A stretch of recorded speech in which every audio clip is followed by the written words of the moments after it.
Hey everybody, happy Monday and welcome back to the candy shop, my little lovely candy canes. I hope you all had a really great weekend and you are ready to get into it. We are going to be talking about the latest episode of Shahs of Sunset, and then we're going to get into some Married to Medicine reunion part 1.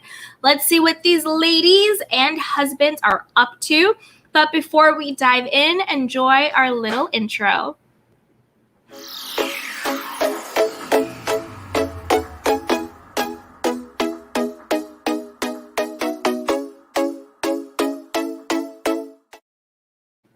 That's right. Don't forget to like and subscribe and share this. So let's say hi to everyone as everyone is coming into the room. Yes. Hi, Young Rich. He goes, hashtag team Dr. Heavenly. Okay, we are going to have to see about that. I am definitely not team Heavenly, but we can get into it and we can go at it. And I am so excited. As you guys come into the room, be sure to comment, get down there, say hi, tell me where you're coming in from, tell me what side team you're on, and where do you want to get started? Do you want to start with Shahs of Sunset or do you want to start with Married to Medicine? So put it in the comment box. Where do you guys want to get started? Hey, Sasha D. She says, Contessa shrinks into a mouse when Scott goes off. I truly believe he's abusive and narcissistic. He gaslights just like the Avatar.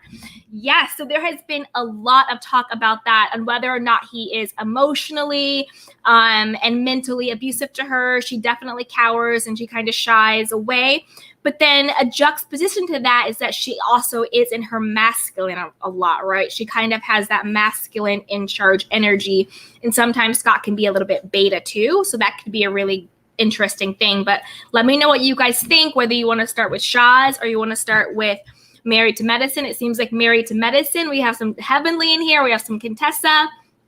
Hey, Jazzy Tay. She says, hello, everyone. Hello, beautiful. I love your earrings. Yes, yes, beautiful. Hey, Tanisha. She goes, hey, Candy, happy Monday to you. Yes, happy Monday to you too, beautiful. Thank you so much for joining. Tasha 2 says, hey, Married to Medicine. Okay. Yes. And then Simply Anila, hey, girl, happy Monday. She goes, Married to Medicine. Okay, so the consensus is we are going to start with Married to Medicine. Okay, so let's get into it. Full disclosure. Oh, people are coming in. Let's say hi real quick. Hey, Kamiko. She says, hey, Candy and the Candy Canes. Hey, Candy Canes. Yes. Hey, Joanne. She says, hi, sweetie. Hello, love. Yes. Sachi says, we have a heat wave here in California. I know. I am here in Cali. I told you guys my niece was coming. She is here with me. I'm so excited. And we are here in Cali, and we have been sweating it out. It's a heat wave here, too. So let's cool off with some reality TV tea. Yes. Hey, Sharon. She says, happy Monday, baby doll. Mwah, happy Monday to you, too. Okay, so let's get into it. So we're starting with Married to Medicine because that's the consensus. So I'm going to be full disclosure. I have watched all of Married to Medicine except for this season. I started watching and then it kind of fell off for me. I got kind of bored with it. I really didn't like the way they did Mariah, but I did watch the reunion and I have some thoughts about that. Delicia, thank you so much for the super chat. I appreciate your support. You said Scott is emotional and mentally abused. Yes. He's abused and abusive, like both ways. So with that, I did watch enough. I did catch up on enough, and I did watch the reunion. So let's dive in. Let's start with the juggernaut, right? Dr. Heavenly versus Toya.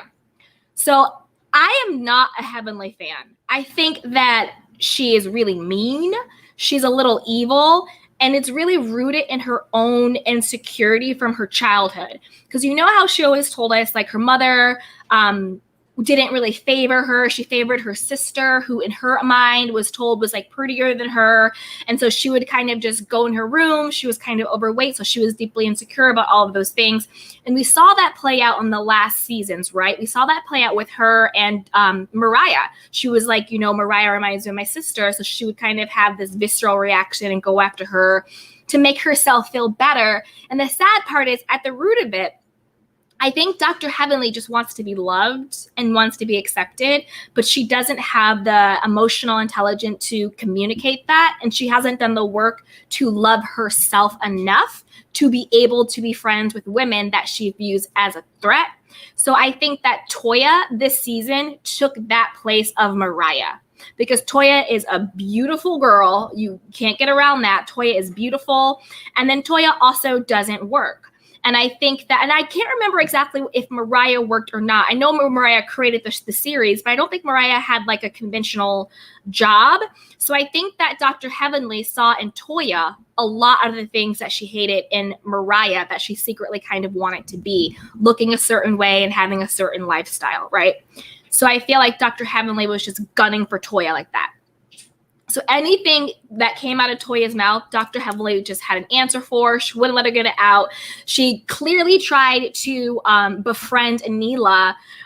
Simple Anila. I like her, but she was to me, Anila was kind of easily played. Like, she came in, she was Toya's friend, and then she kind of jumped ship to be on the smart team or the intelligent team. Like, to me, it's really disgusting for one woman to tell another woman she's not intelligent or she's not smart or she's a prostitute or all of the things that Dr. Heavenly was saying about Toya. To me, that's disgusting. I'm a feminist, so I believe that women have the right to choose. You choose to work or you choose not to work. You choose to get married or you choose not to get married. Whatever you choose is your choice. And so for Dr. Heavenly to tell women they have to be this type of wife, they have to be this type of mother, they have to be this type of woman who works and does this, to me is really archaic and very dangerous. And again, it goes back to, I never want to speak ill on anybody's marriage, but I really think that there might be a little bit of truth to that tea going around that she kind of tracked. She trapped Dr. Damon. She knew he would be a good father. She got pregnant, and like a couple months later, they were married. And I feel like he's kind of biding his time till all of the kids are out of the house. Allegedly. Again, this is all alleged, all opinion. That's what I see. Toya now. I feel Toya is going through it. I think Toya is actually low-key depressed because of COVID, because her husband is an ER doctor. He is literally on the front lines. He is facing death. She had to teach her kids and I know all the people are going through things, but I felt that they were really insensitive to her during the reunion, because she was just like, I felt like you guys weren't there for me. And she took accountability. She did. She said, you know what? I was really aggressive. I was really harsh. I should have communicated better how I was feeling, but I don't feel like anybody actually checked in on me. And I would agree with that. And for them to come after her and be like, we all are going through stuff, that's not the point. When your friend or someone you know or cares about you and says, hey, I've been going through something, I just want people to check in on me. The response isn't, well, I got my own life too. And that's basically what they said to her. That's not what you say. You say, I'm so sorry, what's been happening? I haven't checked in on you, but I'm checking in on you now. Of course, we all have stuff going on, but I do think they look down on Toya. I think they don't hold her in the same esteem as they hold each other. I don't think they think that she is as interesting as Quad. I don't think that they think that she's as intelligent as like a Dr. Jackie or a Dr. Simone. She's not as truly threatening as a Dr. Heavenly. I think they kind of look at her as like a chihuahua that kind of like yaps and goes off, like a really big bark, but no bite. And so I do think that they're very dismissive of Toya. So I was happy that she was able to, one, take accountability because she was being aggressive, but I think it was coming out of a place of being depressed.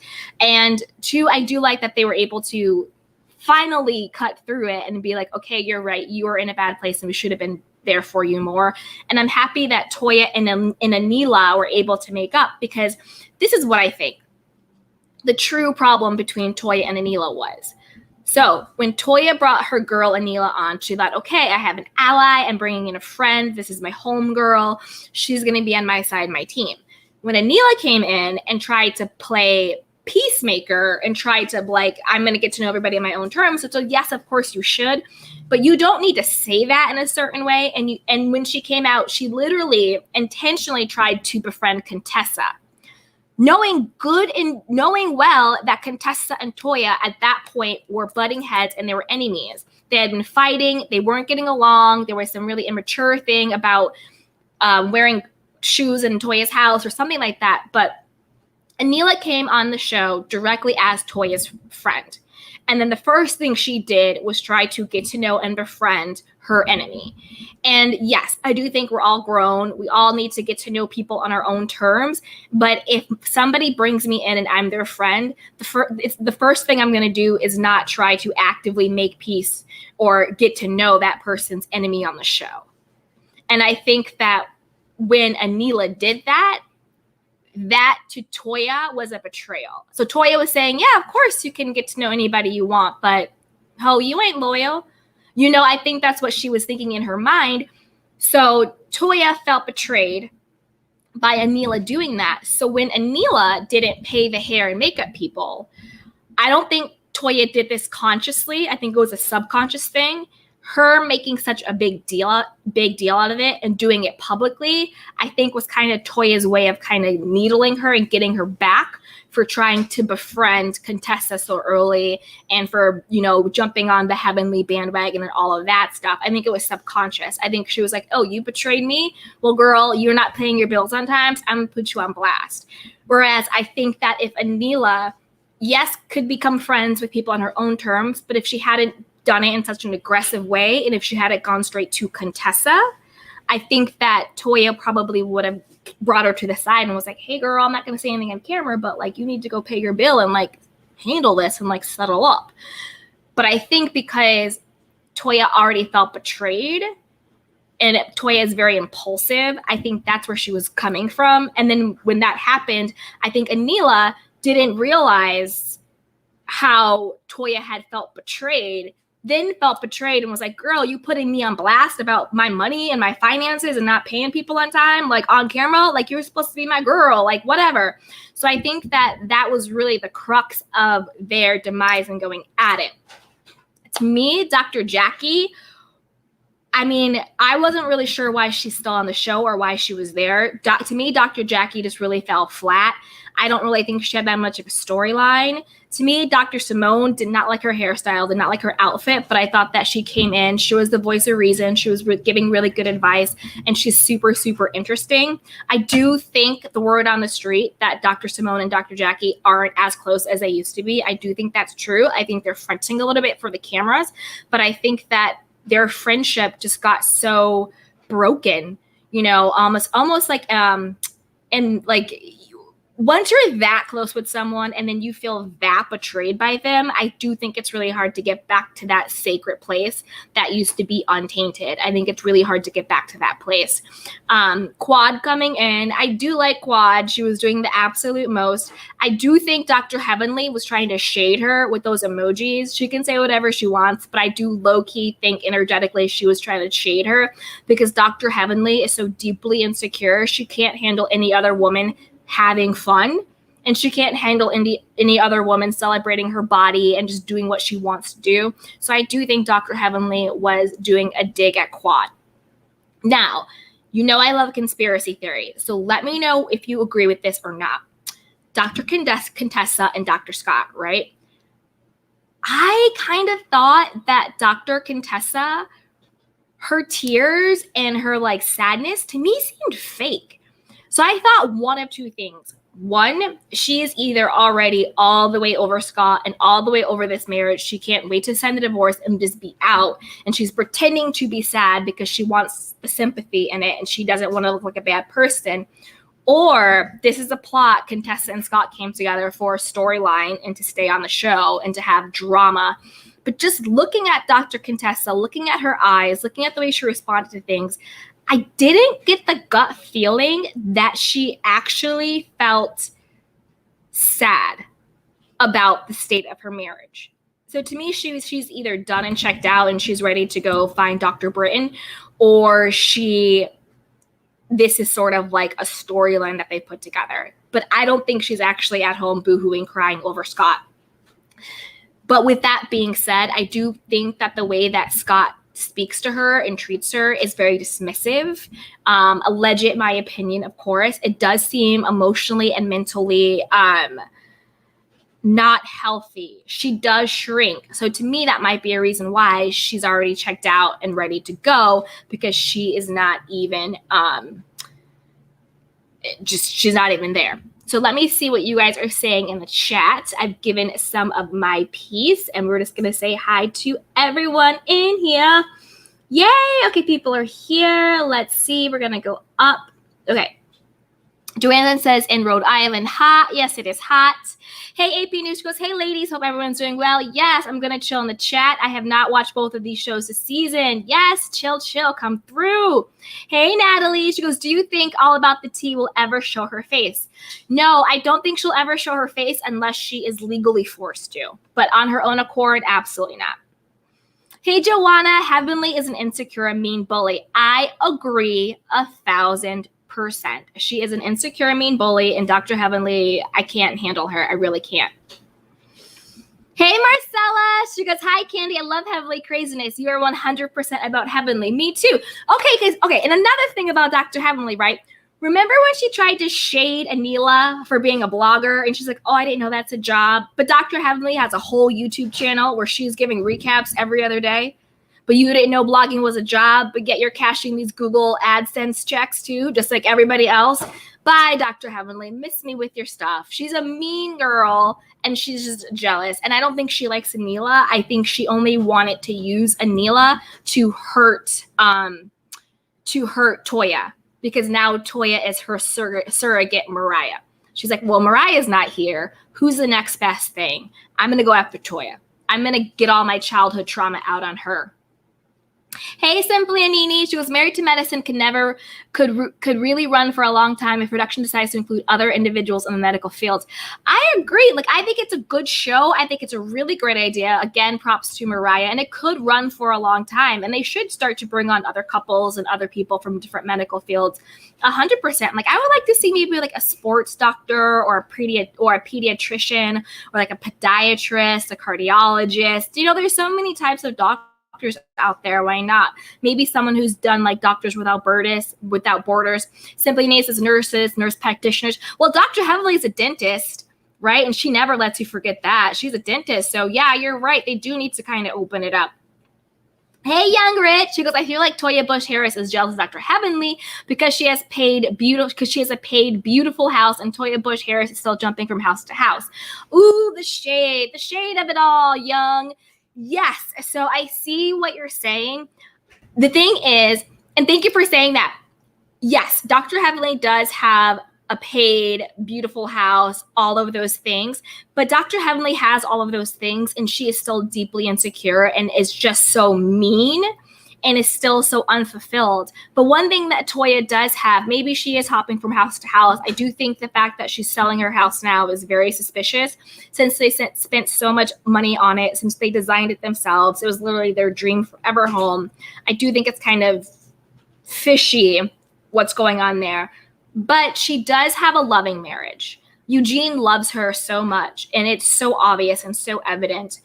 And I'm not sure that Dr. Heavenly feels that same type of husband-wife love from Daddy, Dr. Damon. To me, it seems more like a friendship partnership. So I'm not really sure who's jealous of who there. You know what I mean? Hey, AP News. She goes, hey, everybody. I'm going to chill in the chat. Okay, yes, got that. Thank you, sweetheart. Hey, Joanne. She goes, Heavenly is very arrogant. I agree, 100%. She talks down to everyone, maybe to make herself feel better. It's so sad.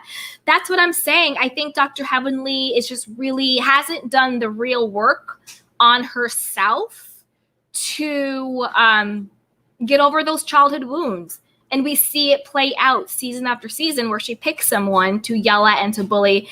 The word B is every other word out of her name, out of her mouth. It's just disgusting. It's really gross. It's really gross. And if anybody wants to join, I'm gonna put it in the chat box, the link. If you guys want to join, anybody wants to call in. Here we go. Hey, Takia. She says, hi, Candy. Hey, Candy Cane. Yes. Hey, Young Rich. Also, Toya Bush Harris was bullying Anita, and Anita finally had enough of her mess. That's okay. Has she, though? Because Anila was just on Dr. Heavenly's YouTube channel doing a recap of the last, not the reunion, but the finale episode.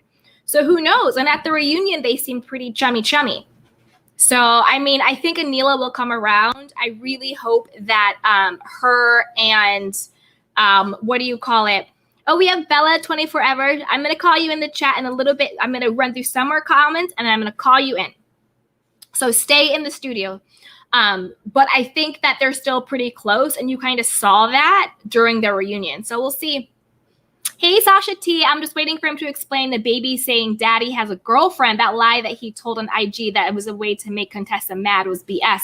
I agree 100%. That was BS. He got caught out there. And I don't think it's a secret. I mean, Contessa pretty much said it herself. She was just like, well, you never know what someone's doing with cheating. Like, she pretty much said it herself that she knew he was cheating and that she knew what was going on. The thing is, I don't think she cares anymore. I think she's checked out and ready to live her life and do something else. But I don't like the way that he talks to her. I think the way he talks to her is garbage. So you guys, if you're in here, please like. That will help me with the algorithm, and subscribe to get some more people up in here. Hey, Lulu, she says, but everyone is going through it. No, I agree. I do know that everyone is going through it.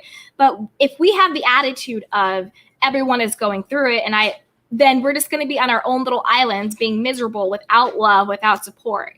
You know, just because you're going through something, that doesn't mean you can't extend an ear or ask your friend how they're doing too. If our attitude is everyone is going through it, then we're not going to have any friends or we're not going to have any support. Yes, everyone is going through it, but maybe we can all go through it together, right? Maybe like we can help each other out. You can tell me what's going on with you and I can tell you what's going on with me. And then together, you know, we can be support systems for each other.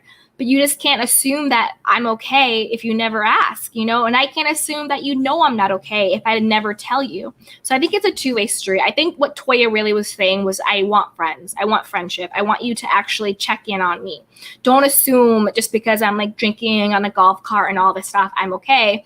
Everyone is going through it. Check in on me too. Hey, Lulu, you said, did she check on them? I mean, I think she probably did, or maybe she was trying to. But I also think in that moment, she was answering Andy's question. And his question really was around, well, why were you acting out? Why were you being so aggressive? Why were you snapping so much? And so she was talking about her experience. And she was saying, well, I was being so aggressive. I wasn't communicating properly because my husband's an ER doctor. He's on the front lines. You know, he's coming home and we're stressed out. We are going through it. You know, all this stuff is going on. Nobody's asking about me. You know, I'm feeling kind of left behind. So she was just explaining from her perspective why she was acting out. And then all the women were like, well, we have stuff going on too. But it's like, yeah, we know we all have stuff going on, but you still show up for your friends. I kind of think that's what it was about. But you let me guys know. Let me know if you agree or disagree. Let me know. Hey, Don's Catering. She goes, but Toya said out of her own mouth to Dr. Contessa that she couldn't use COVID as an excuse. Well, then maybe she's being a little hypocritical with that, right? That's a good point. So if Toya did say out of her mouth that Dr. Contessa couldn't use COVID as an excuse, then turnabout's fair play. If you don't want someone else using COVID as an excuse, then you can't use it as an excuse either. So there you go. That's a good point if she did say that. But maybe she can apologize for that. And I do feel that like her and Dr. Contessa was in such a bad place, she would probably be saying anything to justify the feud that they were having. You know what I mean? Hey, Young Rich. She says, Mariah lied. She didn't have no receipts. Those receipts were probably on her own cheating small peen of a husband. Aw, Young Rich. Man, that was mean and shady. You know what I actually think about that? I think that Mariah did have receipts, but I think that she respects Dr. Damon more than she dislikes Dr. Heavenly. And I actually think the reason why she didn't show the receipts was because she didn't want to bring Dr. Damon down and she didn't want to hurt Dr. Damon and his children. So that's actually why I think Mariah didn't show the receipts. And I have a lot of respect for that. I think that she was actually trying to protect Dr. Damon because Mariah has a good relationship with Dr. Damon, right? So that's what I think. Okay, you guys, I'm going to bring some people up. Lulu is here. So is Bella Forever. I'm going to add you guys to the stream. Hello. Let's see here. And then I'm also going to add Lulu. Hi. Hello. Okay. Okay, so whoever wants to start, jump in. I just wanted to say that the whole Anila situation with Dr. Heavenly, the one thing I like, I'm a big Dr. Heavenly fan. But so one thing I liked, I watched her live yesterday, and she said, at first, I wanted to help Anila under Toya, but also I wanted to get under Toya's skin by being friends with Anila. She did admit that. So that's the thing I like about Dr. Ebony, is that she's gonna be truthful with her intentions and what she's doing. So she did admit that. Like she's like, yeah, I wanted to help because I felt like Anila was being attacked by Toya for no reason. But I also helped her because I wanted to get under Toya's skin. So that was very like that was, and she said it in front. I think she said it in front of Anila when she was talking about it, or Anila was in the chat. Um, um, I would like to say about Toya's behavior. Mm-hmm. I think what they're saying that we were all going through stuff and we still didn't act the way that we did. Like I feel like as adults we're supposed to be responsible for our own behaviors. Yes, you may have this excuse that you were going through stuff and this is why, but however, you can't. She did not like recognize her actions until Andy brought it up. Like if you have to self-reflect on yourself and your behaviors, she had all this time to look at herself on these episodes and to see like her behavior was wrong and call them up before the reunion to apologize for her behavior. Like, but she didn't do that, or I think she didn't do that. So like for Andy to tell her to apologize to Neela, to people, she didn't. I don't feel like that came from the heart. I feel like, Mm-hmm. okay, I'll just apologize. Right. You doing the same thing over and over again. Okay, Lulu, do you wanna share? Yes, I do. I just wanna first I like your show. Oh my god. Thank you. Yeah, I see you coming in, and thank you for having a different point of view and a different Right. perspective. So I'm excited to hear it. Yeah, well, I just kind of add on to what the other caller just said. I just feel like I understand we all I guess my what I was trying to say is everybody last year was really hard for a lot of people, and maybe to Toya's defense, everybody reacts different to like you and I can have the same thing happen, but how you will react to it and how I will react to it will be different. So maybe to her defense with how she behaved, maybe that's how she takes stress. But at the same time, I just feel like she's one person who just doesn't hold herself accountable. Even when she apologized to Anila, it was like, well, yeah, because Anila was like, yeah, we can work it out. And then she's like, yeah, I would want that, but I don't want to work it out. And then you go back and talk behind my back. So are you really saying you do want to work it out, or are you giving conditions for you know what I mean? So that's the thing with her. And then I also feel like Toya, I really liked Toya. I really did, like season one all through, really. And I haven't really been watching consistently, but Me this too. season I kind of did. But I just feel like out of all the housewives, if you've seen, she's the one that's still immature in the sense that she still doesn't know how to manage her money from the first season to this point. I would think that there should be some type of growth there. She's still, I mean, we all love good things, but then you have to love what you can afford. That's probably why now they have to sell that house, and it's a beautiful home. You built that home, Yeah. and now you have to move. So I just feel like with her, she's still at that, I don't know, mindset where she just wants to spend, and I don't know. I just feel like there should be some type of growth in her as far Mm-hmm. as like money management goes. And she was nasty to Anila. Like, come on. And I think to me, how it comes off, I think she views Anila as beneath her, and so she's better than her. Or I don't know. That's the attitude I get from her. Now, who Mm-hmm. else did we talk about? I'm sorry. I know there's a point I'm missing here. Contessa, Scott. Oh, Contessa and Scott. I don't know. I'm just like, what is going on? Okay, first you guys will be arguing, and then on Instagram. So, like, which is it? I don't. I just feel like marriage is not one to like make a storyline out of, because you will get what you're asking for. So I don't know there if it's just that they're trying to work it out, and so then because it's not matching.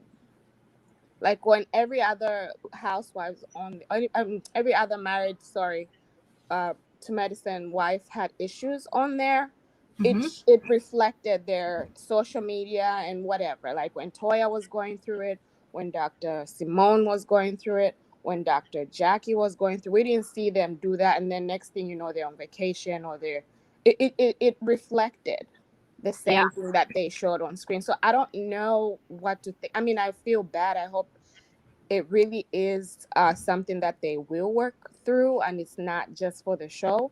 Even though I do agree that the what's his name is very passive aggressively dismissive, and I don't know, he plays with her mind. He does do that. So I don't know if that's what that is after the screen. Then they go on vacation. I don't know. So I don't know.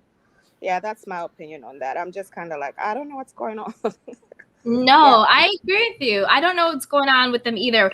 I do think that they are further along either in their separation or divorce than they're putting on, and they are kind of fronting for like Instagram. And I do think that they're kind of fronting how upset they are and the emotions. Like, to me, Contessa just came off as fake during the reunion. There was something in her eyes. Like, I was just like, I don't think she's as upset about this as she's claiming to be. And then with the Toya stuff, so a lot of people in the chats are agreeing. They're saying Toya was treating people terribly and all that stuff. So so I agree that her actions were not nice. And she wasn't and she didn't communicate in the healthiest way. But I just always like to see like what is motivating that action. And I really think the reason why Toya started to turn on Anila, and maybe it looked like out of the blue, or it looked like she was acting like she was beneath her, was I really think that Toya felt betrayed, that she brought Anila on the show, and then the first thing Anila did was like, Contessa, come over for dinner. Contessa, let's hang out. Contessa, let's do this. I want to get you guys back on the same track. Do you know what I mean? But so I think that in her mind, she was feeling betrayed. And then from that, and that's the place where she was acting out. And then when it came to Dr. Heavenly had been just going at her so much, and everybody else on the show kind of just caters to Dr. Heavenly, that Toya just sort of looked like this little kid throwing a temper tantrum. So let me know what you guys think. I'm gonna mute. I want to say that, I'm trying to okay, so what I was like, I kind of disagree with the whole Contessa situation and Toya, because first of all, like, Contessa was upset with Anila, because Contessa was like, why are you getting in the middle of this? This is not your situation. Why are you trying to make this girl, like, you don't know my relationship with Toya. Why are you trying to make because Anila effort was like, I know Toya. She's amazing, all these things. So she was trying to like help Toya, make her look nicer to Contessa. And at one point, Contessa was like, you don't know who your friend is. When she was yelling at her, she was like, you don't know who she is. So I'm kind of like torn between like, because Anila was basically standing up for Toya. So I don't know, why would she be jealous for somebody that's trying to stand up for you and help you through a friendship? Right. But I think what it is that I think it's exactly what you said, how even Contessa was like, girl, what are you doing? Why are you getting in the middle of something that's not your fight to get in the middle of, right? And so I think that maybe Anila had good intentions, but I think that if you are a person and you bring somebody else in a group, and that person knows you are beefing with another chick in that group, and she goes out of her way to either insert herself in that beef, trying to be a peacemaker, or she goes out of her way to get to know and befriend that person, of course you're going to feel betrayed regardless of what they're saying. So I think that is where Toya was coming from. I do think that Toya might have lacked the emotional intelligence or maturity to communicate And what she should have said to Anila was, yeah, of course you can hang out with anybody you want to hang out with, but it's making me feel some type of way.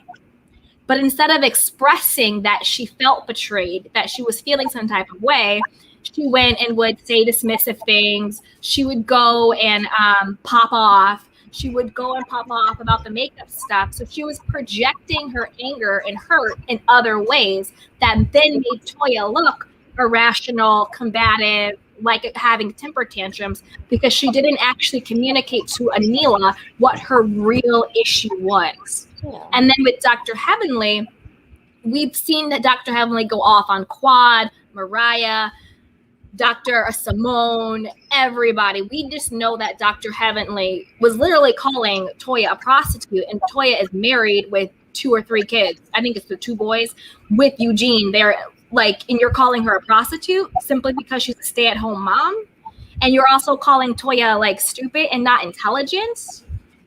And then the other women kind of just sort of looked down on Toya, I think. So I think Toya felt like she was on an island by herself. And so when you feel kind of like your back is in a corner, then I think you kind of lash out. I don't think the women look down on Toya. I feel like when you come, I'm adding you. No, go ahead, Bella. I feel like when you come in and you think you're better, because Toya thinks she's better than everybody else. Mm-hmm. And I feel like that's a different perspective that I got from Dr. Heavenly's live. She said that I'm in a house that's like $1 million and I'm fine. I've been there for 18 years. My house is almost paid for. Mm-hmm. And I'm completely fine with that. I have multiple jobs and I'm fine with that. I'm content. But Toya wants to one up everyone. She wants to continuously feel better. Mm-hmm. And I feel like that's the major problem that people have with her.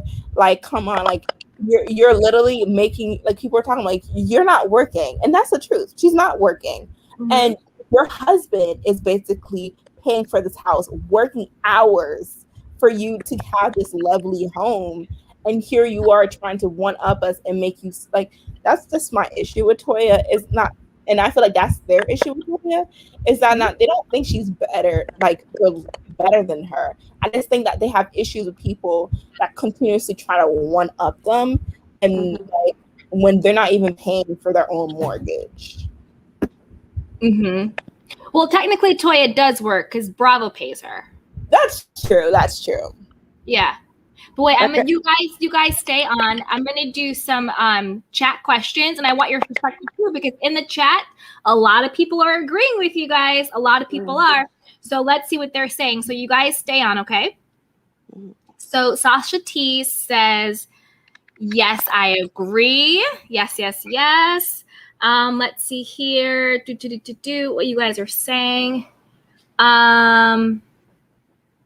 Let's see here. So Island Visionaries says, Anila is allowed to have friends because Contessa didn't do anything to her. She was trying to help her friend Toya and hope Contessa would get along with Toya. Okay, so people are saying Anila was coming from a good place. She's allowed to have friends. Thank you, Island Visionaries. And then Helena D is saying, Toya is too old for that. This is not high school. Just because this is not high school. Just because I was your friend first doesn't mean I can't be friends with others in the group. Yes, this is very true. Island Visionary says, I agree with Helena with that. This is not high school. Yes, yes, yes. People are agreeing with you guys. So Lulu, did you want to chime in? Did you have something you wanted to add? Yes, I did about that Anila not paying the makeup artist? Yeah, that was the whole beef. Yeah. Okay, first of all, I want to say that Toya is one to talk about people not paying on time. Like, come on, girl. Like, we have seen you have all these tax issues and whatnot, and then you're coming over here talking about this girl comes from money, like money. Like, okay, yeah, maybe she may have not paid her, I don't know, on time or whatever, because that was the argument yesterday. She said, I didn't say you didn't pay, I said you didn't pay it on time. Okay, she paid them. Why are you? See, that's the thing when you project things. Work on yourself. Be self-aware of, instead of like, look at, oh, you didn't do this, you didn't do that. why can't she be like, well, you know what? I need to save more money. I don't need this bag, or I don't need this. We don't need this. Because a doctor with that big house, come on, they could have they could, downgrade a little bit and still be comfortable and still have a luxurious life. But it's like, I feel like Toya thinks she's like one of those Beverly Hills, you know, what's her name? My favorite Beverly Hills housewife. I forgot. She's the old lady that I don't think is racist, but her name, whatever her name is, I Kathy forgot. Hilton? Sutton? No. Sutton. Yeah, Sutton. I think she thinks she's at that level, but or for me, my issue with her just comes down to money management. And so that's why I felt that it was hypocritical of her to say something to Anila about that. Like, you're not one to talk about that. So that's what I had to say about that. And then with Dr. Heavenly, first I want to say she looked really beautiful yesterday. Like, I think she was the best dressed. Like, whoever did her hair, makeup, oh my God, they did an awesome job. But she's the Kenya, I feel like, of Married to Medicine. She just does way too much, and she's 50. Like, you're old, ma'am. Like, calm down. But she's like, she starts stuff up, and she'll, all those your mama jokes and all this. It's like, I know she's still that little girl that was locked up in a room and is bruised and hurt, but come on, like, you can afford therapy. You said you've been to marriage counseling. I think you need to go see someone and talk your issues through. Which I think she did do that on. But at this point I'm thinking it was just for the cameras, because I think with her and Mariah, when they had issues, she did have that. So that's my thing with her. She just, it's like, you don't need to be that nasty, and well, you have kids. Like, come on. Yeah. That's my opinion with her. No, it's good. Thank you. And you guys can stay on if you want. I'm going to take this comment that I wanted to address because I actually think it's a really good point that we should talk about. So Andrea Tucci, thank you so much, Andrea. She goes, it's strange how other nationalities subscribe to the traditional family, but in the Black community, the woman is looked down upon. And I totally agree with that 100%. So the fact that Toya wants to be a stay-at-home mom and do boozy brunches and go shopping and have fun and live a very luxurious, happy, relaxing lifestyle, somehow we look down on her and we call her names. Like, I saw someone here call her lazy and all this stuff. Why is it that Black women have to work all the time? Why is it that Black women have to hold down houses financially all the time? I mean, to your point, we talked about the Real Housewives of Beverly Hills. Those women are women of luxury. Their men, whether they're allegedly, some of those men are making their money crookedly. They're not even actually making legitimate money. And Eugene is making legitimate money. He's not out there doing anything. He's going to work and he's coming home. She's working on Bravo. She has a Married to Medicine check. So I think that there is this subconscious prejudice and stereotype that somehow Black women aren't allowed to live joyful, luxurious, easy breezy lifestyles. And you see it in Dr. Heavenly. That's why Dr. Heavenly has such a disdain for Toya. She's like, you don't work, you don't do this. And remember, Dr. Heavenly had such a disdain for Anila when Anila just told her husband, like, oh, go look after the kids or whatever. And Dr. Heavenly tried to knock Anila and be like, oh, a fashion blogger, that's not even a real job, blah, blah, blah, blah. But yet Dr. Heavenly has a whole YouTube channel that Dr. Heavenly is selling hair pieces online and doing everything else in the world, right? But she wants to talk about Anila. So I do think that there is this double standard where in other cultures, women are allowed to be stay-at-home moms. They're allowed to have their husbands work and take care of them and live very luxurious, easy lifestyles. They're allowed to be ladies who lunch. But when Black women want that same level of luxury, they want to be women who lunch. They want to be able to go on the golf cart and have some Chardonnay with their friends and just have a good time. Somehow we look down on her. And I think we need to get out of that. I think we need to allow Black women to be ladies who lunch, to be ladies of leisures, to be kept women, and not look down on that. Again, I go back to being a feminist. I think women should be allowed to do whatever they want. And if they want to marry a man who is able to take care of them financially so they don't have to work, I don't think that is any way, shape, and form less valid or meaningful than a woman who decides to go out and start her own business or be a CEO at a company. To me, it goes all down to choice. And I think it's very dangerous to tell women that they're not allowed to want a comfortable life. Like we're taught to be mules and mattresses.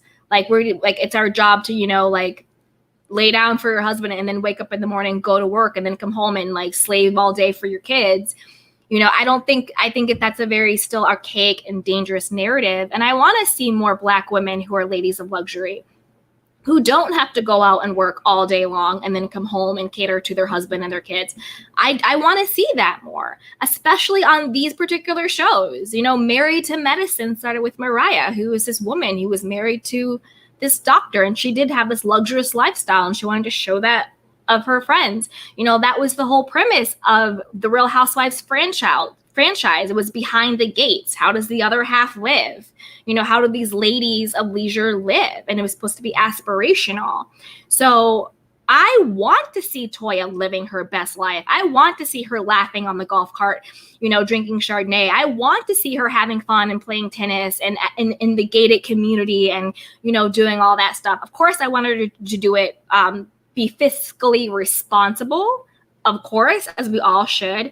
And I'm not her poor behavior. I'm not excusing her popping off at people. I'm not excusing her being aggressive and all that stuff. I'm not excusing that. But what I am talking about is I want to see more of Black joy. And I want to see more of Black of leisure and Black luxury on these shows. Like I want to see more than that.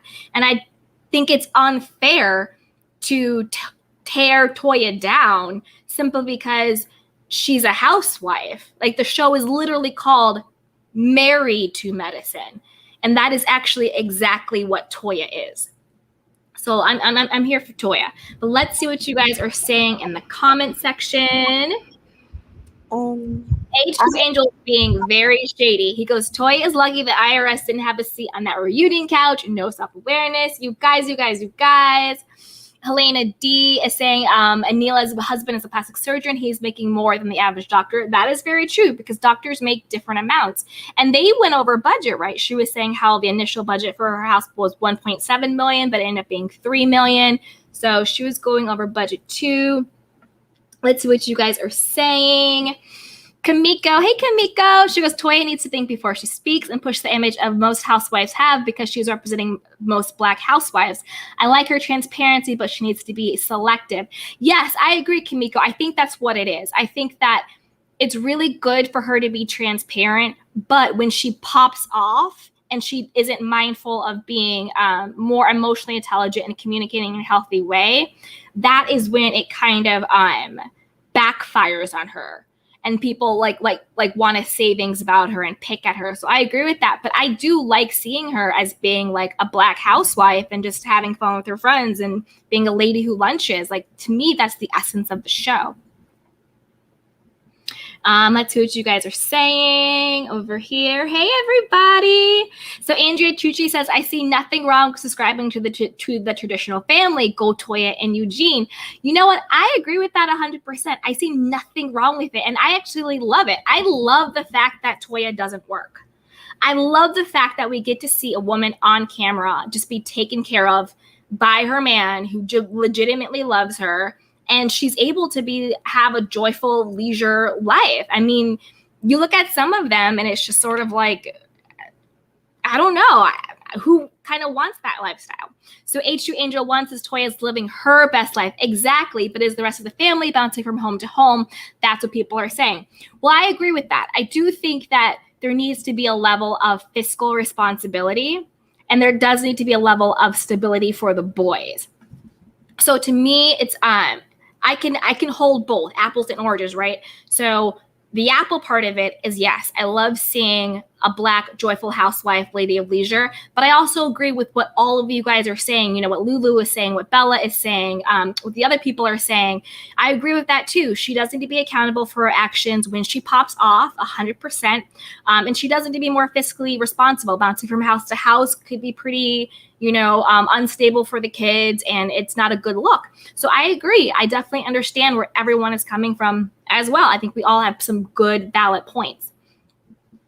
Hey, Star Alexander. She goes, I think if she was staying at home and taking care of her family and enjoying home and life her husband has provided, nobody would have a problem. Yeah, exactly, Stars. That's what we're saying. It's like, it's the apples and the oranges, right? It's the one is we want to see it, but at the same time, like you guys are all saying, she does have some issues that she needs to work through that kind of hinders us from seeing her live that joyful life.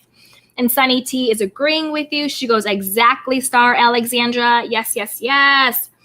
So let's see what you guys are saying. Sasha T has a question. So let's see what Sasha is saying. She goes, question, do you really think Toya is happy with her life overall? I want Black luxury and joy, but it needs to be authentic. Yes, I do think that Toya is, and then Bella and Lulu, when I'm done, if you guys want to chime in, let me know. Love to hear your opinion too. Okay, so yes, I do think Toya is overall happy with her life with Eugene. I do think she is. However, I do think that, like we've been saying, it's been a really tough year for everyone. I think it, COVID and having Eugene gone and that stress did put a stress on her marriage. I also think the fiscal irresponsibility has kind of eaten at that. The stuff with the taxes, the stuff with her maybe overspending, now maybe having to uproot and move again. So I think that genuinely, she really loves Eugene. She loves her kids. She loves this lifestyle. She loves the luxury. But like we were saying, there are these pitfalls. There are these red flags that she does need to address. So I do think it's authentic, but I also think she's being transparent with, yeah, I'm a housewife, but we had some tax problems. We had this problem. We had this. We had this. We had this. So Bella or Lulu, do you guys have any insights or that? Or do you want to join in? If not, I can go to more chat questions. Yeah, I do want to. First, I want to respond to what you said about Toya and me. Like, I guess, kind of saying she feels she's like that. To be honest, I personally love. Okay, I'll give this example. We have a few housewives, like Nene, for the first, I'll say, is it 2 or 3 seasons? She was a stay-at-home mom, and Greg took care of her. I could give Mariah too. That's another example of a stay-at-home mom who doesn't work with. But the only difference between I don't think anybody has issues with stay-at-home moms or women that want to stay home and marry rich men. I don't think that's the issue. I think because if it were, we would judge all these other housewives. Nobody has ever said anything about Nene, not even back then, or Mariah, because I don't even know what I guess she was just executive producer, but she's a housewife. Mm-hmm. The difference between these women is that the money management. I think, to me, that's where I'm coming from. You can stay at home. You can, but your husband doesn't need to be in the ER working 90 hours a week. Because I'm in the healthcare profession. I'm a nurse.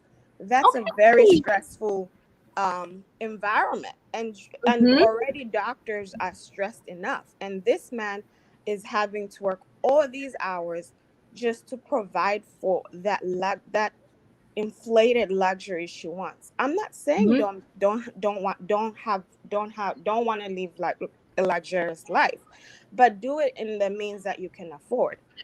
They didn't have to move into that house. They could have found a house and still had enough money to have that luxurious life, because I do think they're well off. I mean, he's a successful, is it an ER doctor? I'm not sure what he is. I think he's ER. I think so. Yeah. So all I'm saying really when I made that reference was just that let's ball on our budget, because if you overdo it, then all this stress, that man doesn't need to be in the hospital literally sleeping over there just to provide.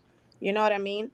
So that was that. And then with the question, what was the question that the lady do you think that Toya has authentic Black joy? Like, do you think she's really happy in her life? I think Toya is a lot of fun. I really like her personality. I really do think she's a lot of fun. She's a good Kiki.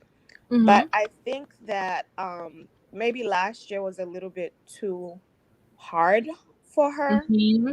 And I this season, I think she showed to me. I feel like this. I'm not a doctor. I'm not a psychiatrist, but there was some level of I don't want to say the D word, but unhappiness there going on, and because Yeah, she wasn't really herself. I agree. So I don't think, okay, based on last season, I don't think she was happy, because I don't want to use the D word, because a lot of us, me Yeah. included, listen, last year was crazy, being at work all these hours, all these people that it was just a lot. So a lot of us had some type of low level depression going on, a lot of us. But so I Yes. don't want to say that about her, but I do think based on last season, um she just had a really, she kind of reminds me of like when Nene and Greg, when Nene had had cancer Mm-hmm. that season. Like she just wasn't herself. She was just angry, popping off, and that's kind of like what she's reminding me of. So in a way I feel sorry for her, because I don't I know what agree. is all going on over there, but something deeper is going on over there. So yeah, that's my answer to. No, Lulu, I think you gave a lot of really good points and insights, and people in the chat are definitely agreeing with you. And I agree. Mhm. Black joy and leisure is great, but again, you're right. Be financially responsible. Make sure you have all your eggs, ducks in a row, eggs in a basket, whatever it's called. Have your luxury, have your joy, but don't be going broke, owing the Right. IRS, having to move every other year because of it. Yeah, I agree with you 100%. And I agree too. I do think that there is low grade depression going on with a lot of people, the majority of people, with everything going on. And I think that was a big reason why we were talking earlier about how I was saying she was like, I'm going through stuff. And she was like, we're all going through stuff. But I think that's when we all need to be even more compassionate with each other. You know, like just because if you see someone acting out, maybe the first instinct isn't to be like, oh my God, you're such a brat. Maybe the instinct is to be like, wow, my friend might be actually crying out for help. Maybe something actually is going on. Maybe she's popping off because she's not happy. She is depressed because there's more to this than her wanting attention or her being bratty. Why is she acting out? It's like with children, right? Children will act out when there's a bigger problem. Right. And so sometimes you have to go to the child and say, why are you so angry? Why are you acting out? Why are you having these temper tantrums? And usually underneath it, it's hurt or trauma or something else going on. So I agree with you. I think you got a lot of great points. Hey, so Debonair, he says you will get a side eye. Yes, you will.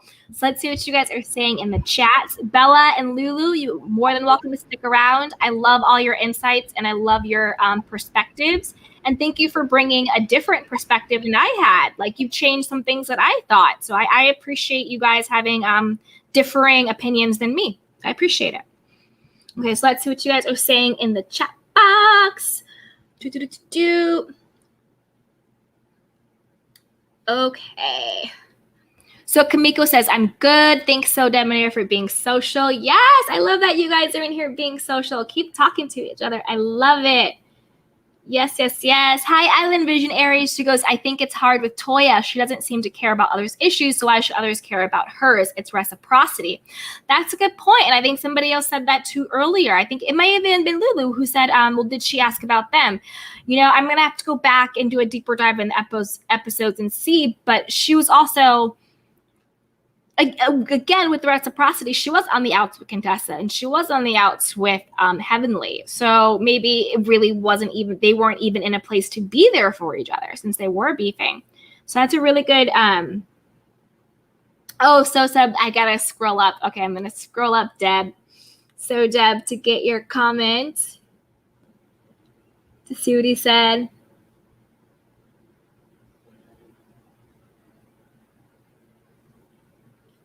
Saga says, I disagree. No woman should put all her eggs in one basket. I agree. You shouldn't put all your eggs in one basket. But I think with that, to be like a lady of leisure, what you do is if your husband goes out and works and you don't have a job, when he gives you like money or something, maybe don't go buy that Chanel purse. Maybe open up your own personal private Not maybe, but do this.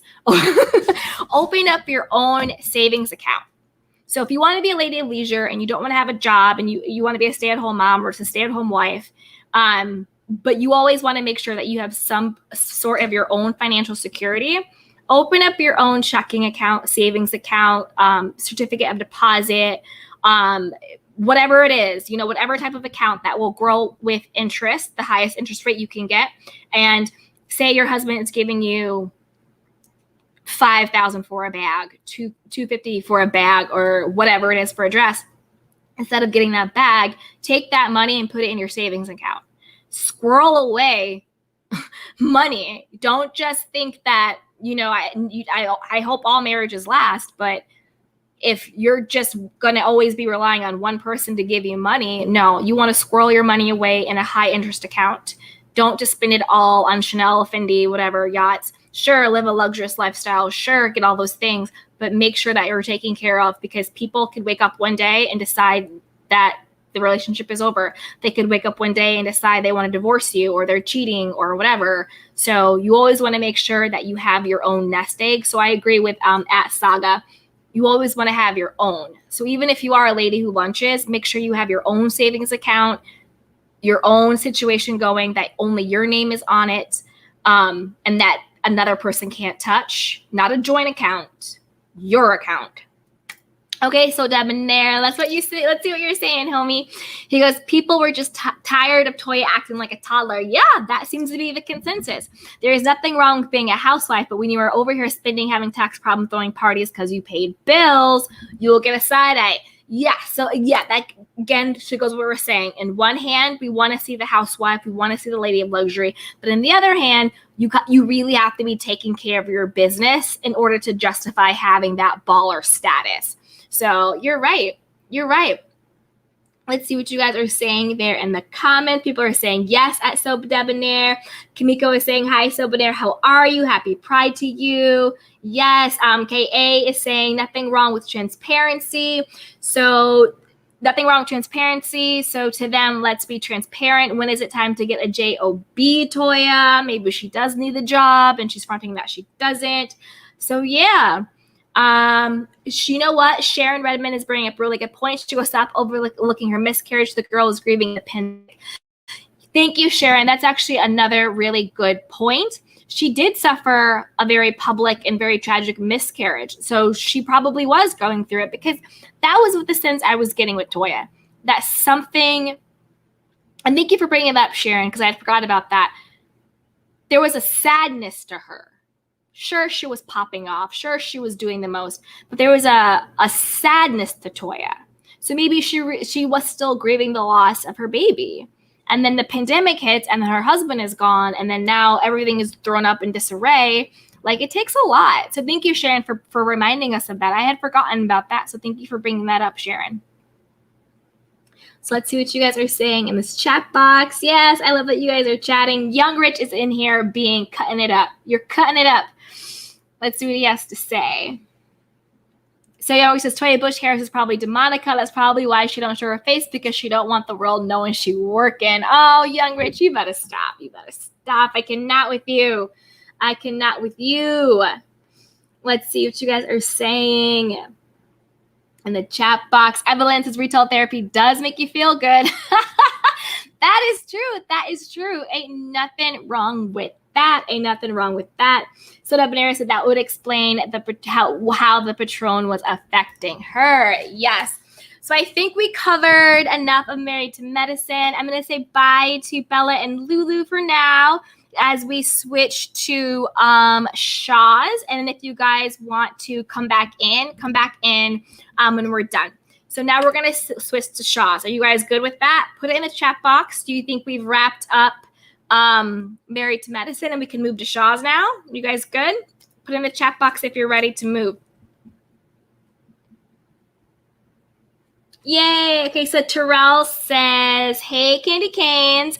I think I'm one of you that like Toya this season. I like anyone that stands up to Heavenly. I'm with you, Terrell. I was one of the few that liked Toya. I still like Toya. Yeah, I'm with you. I guess I'm one of the few that really like Toya, but I really liked her too. I have to say I did. And I agree with you. Anyone who stands up to Toya, I am kind of on their side. Yeah. Okay, so Kamiko is saying Shahs is a train wreck. Let's go. All right, guys, let's get into it. Now let's move over to Shahs. It's a lot. It's a lot. So before we move into it, be sure to like this video, subscribe, and share. Let's get more people in this room, and let's get into it about Shahs. So when it came to Destiney's and Mike's fight, right? I think this episode, Destiney was doing the most because she was trying to do damage control because she put her hands on Mike. So I think she kind of resurfaced this whole I'm being triggered because I used to be stalked back in 1995 at the mall story, and I never want to invalidate someone's experience, and I never want to say that what somebody went through isn't meaningful, but I do think that she strategically brought it up and she strategically used it to get sympathy to explain why she put her hands on Mike. With that being said, I think how Mike acted and what Mike said was disgusting, saying like, I will buy and sell you, and being super controlling about Paulina. It was really weird. It did seem to me like there were some underlying emotional or mental type of abuse and control going on there. So I do get it. I do think Destiney overstepped her bounds. I get it. You're friends with Paulina, but like you also need to like reel it in a bit, sweetheart. Like, it's still their relationship. People go through it, even publicly. You're not in the relationship. You need to reel it in. So I really think Destiney was kind of playing this I'm triggered card to justify her putting her hands on Mike. I do like the fact that Nima did not invite Reza to the boys' night. I thought that was a smart move. You know, to me, Reza is just so evil. I don't like watching him. And Adam is so irritating. He kind of looks at Adam. He looks at Reza with like disgust and disdain. Like the two of them, to me, just it's like creep vibes. I'm so team MJ and Tommy. They're like one of my favorite couples right now. They're so sweet. They're so good. Just love them across the board. I love how he was like, I ain't going in there with those broads. Like, I don't have anybody to yell at. I'm going to go hang out with little man. I'm good. And he was like, no, you're not going to get me caught up in this mess. And then Gigi. How jealous is Gigi of Paulina? She literally called that girl out of her names like 5 or 10 times. I think it's confirmed that Gigi is in love with Mike and is super, super jealous of Paulina. She was just like, don't text me about this, blah, blah, blah. Mike's going to do whatever he wants. He's my friend. And I was like, girl, calm down. It's not that deep. And then remember when she called Paulina a B to Mike's face, and that's when he got up and he was like, she's my woman, she's my girlfriend, she's not a B, and he like walked away from her. Like, to me, that shows you how jealous Gigi is and how much Gigi was trying to assert herself as the number one woman in Mike's life. Because if you have the audacity to call a man's woman a B in front of him, that right there shows you the lack of respect and regard that you not just have for that woman, but for their relationship. And to me, that crossed the line. That just went way over the top. So yeah, I mean, the episode was a little flat. It wasn't a lot going on. It was a mess. And I think they were trying to piece things together. But I think the episode itself was kind of a catch-up episode. Like, let's see MJ and Tommy together. Let's do Mike and Destiney together. Let's see Reza and Adam over here. Let's have Reza talk about his book, every single scene that nobody's going to read. You know, let's do all of these things. Paulina was absent the whole time. So to me, it was almost like a messy catch-up episode. But let's see what you guys are saying here in the chat. Let's see if you guys are agreeing. If you're not agreeing, let's see what's going on in the chat box right now. Yes.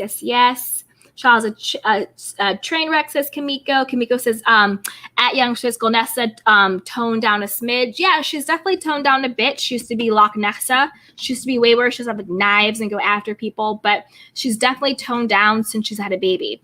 Hey, DGF627 goes, even though all of the women were stressed about contracting the virus, Toya's boys are young, and she did seem sad. Her default is control. Yeah, so back to Married to Medicine. Absolutely. I mean, Toya did seem sad. She seemed like something was just not right. And it might be the miscarriage stuff like Sharon brought up.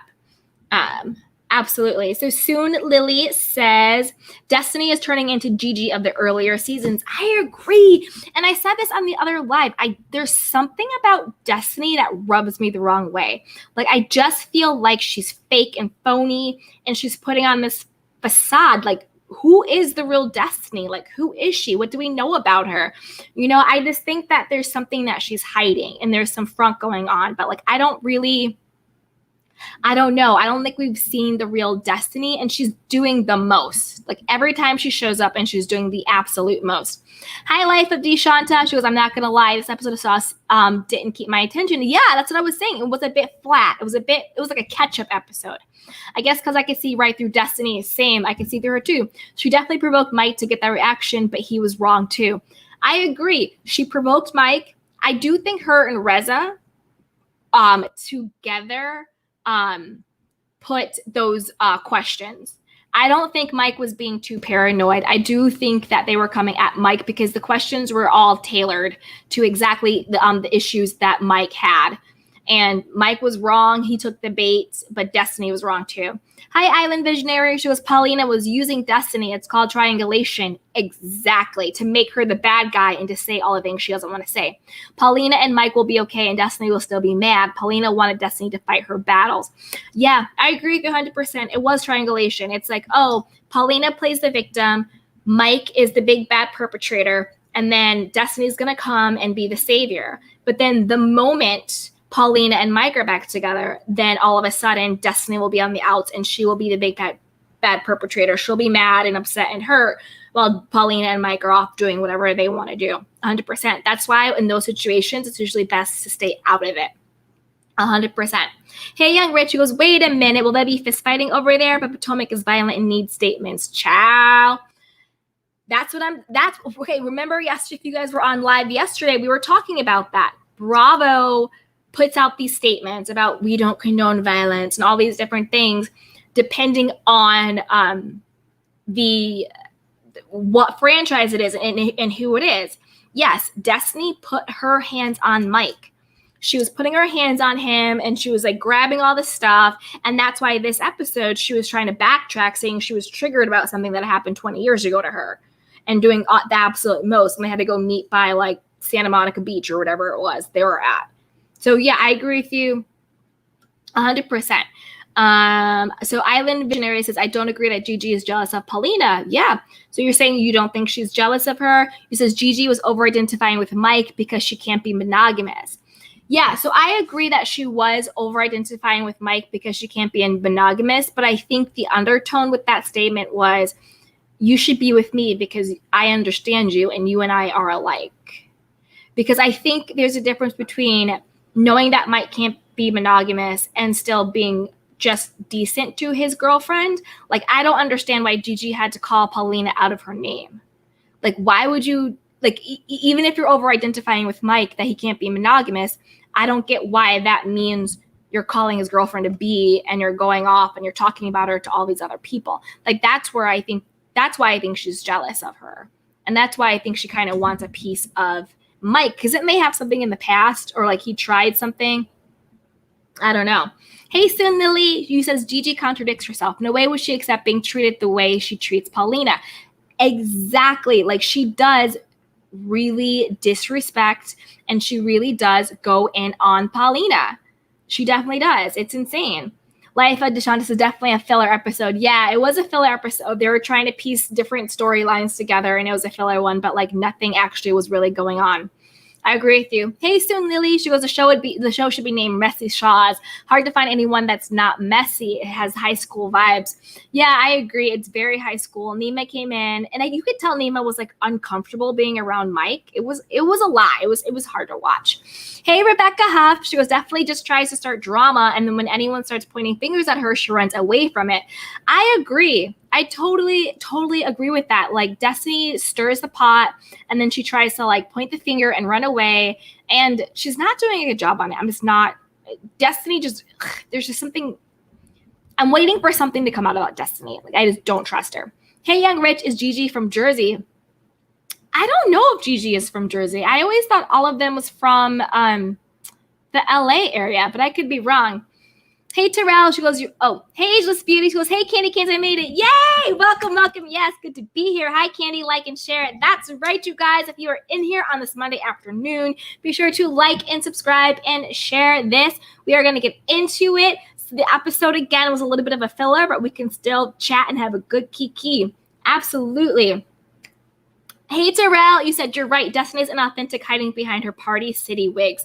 I agree. There is something going on with Destiney. She's not being real. Hey, Island Visionary. She goes, yes, exactly. Destiny's falling into it, and that's what Gigi is trying to tell her. Yeah, so Destiney is definitely falling into the triangulation with Mike, but I also think that Gigi has something for Mike and is somehow jealous. Like, I really think so. Hey, Andrea Tucci. She goes, young, rich, good point. Yes. DG67 says Destiny spell checker is following a reality personality playbook. She's disingenuous. I agree. Destiny is playing a part. I think that we have yet to see who the real Destiny is. You see what I'm saying? She's playing a part. She's kissing up to Reza. She's doing the absolute most. She needs to stay out of it. Hey, Island Visionary, he says, yes, Gigi was wrong for speaking about her like that. Yeah, I agree. She was dead wrong. And I think that's kind of where I was getting that jealousy from. It kind of came from there. Hey, Soon Lily, you said Reza asked if Gigi and Mike hooked up in Turkey. There was a pregnant pause after that question.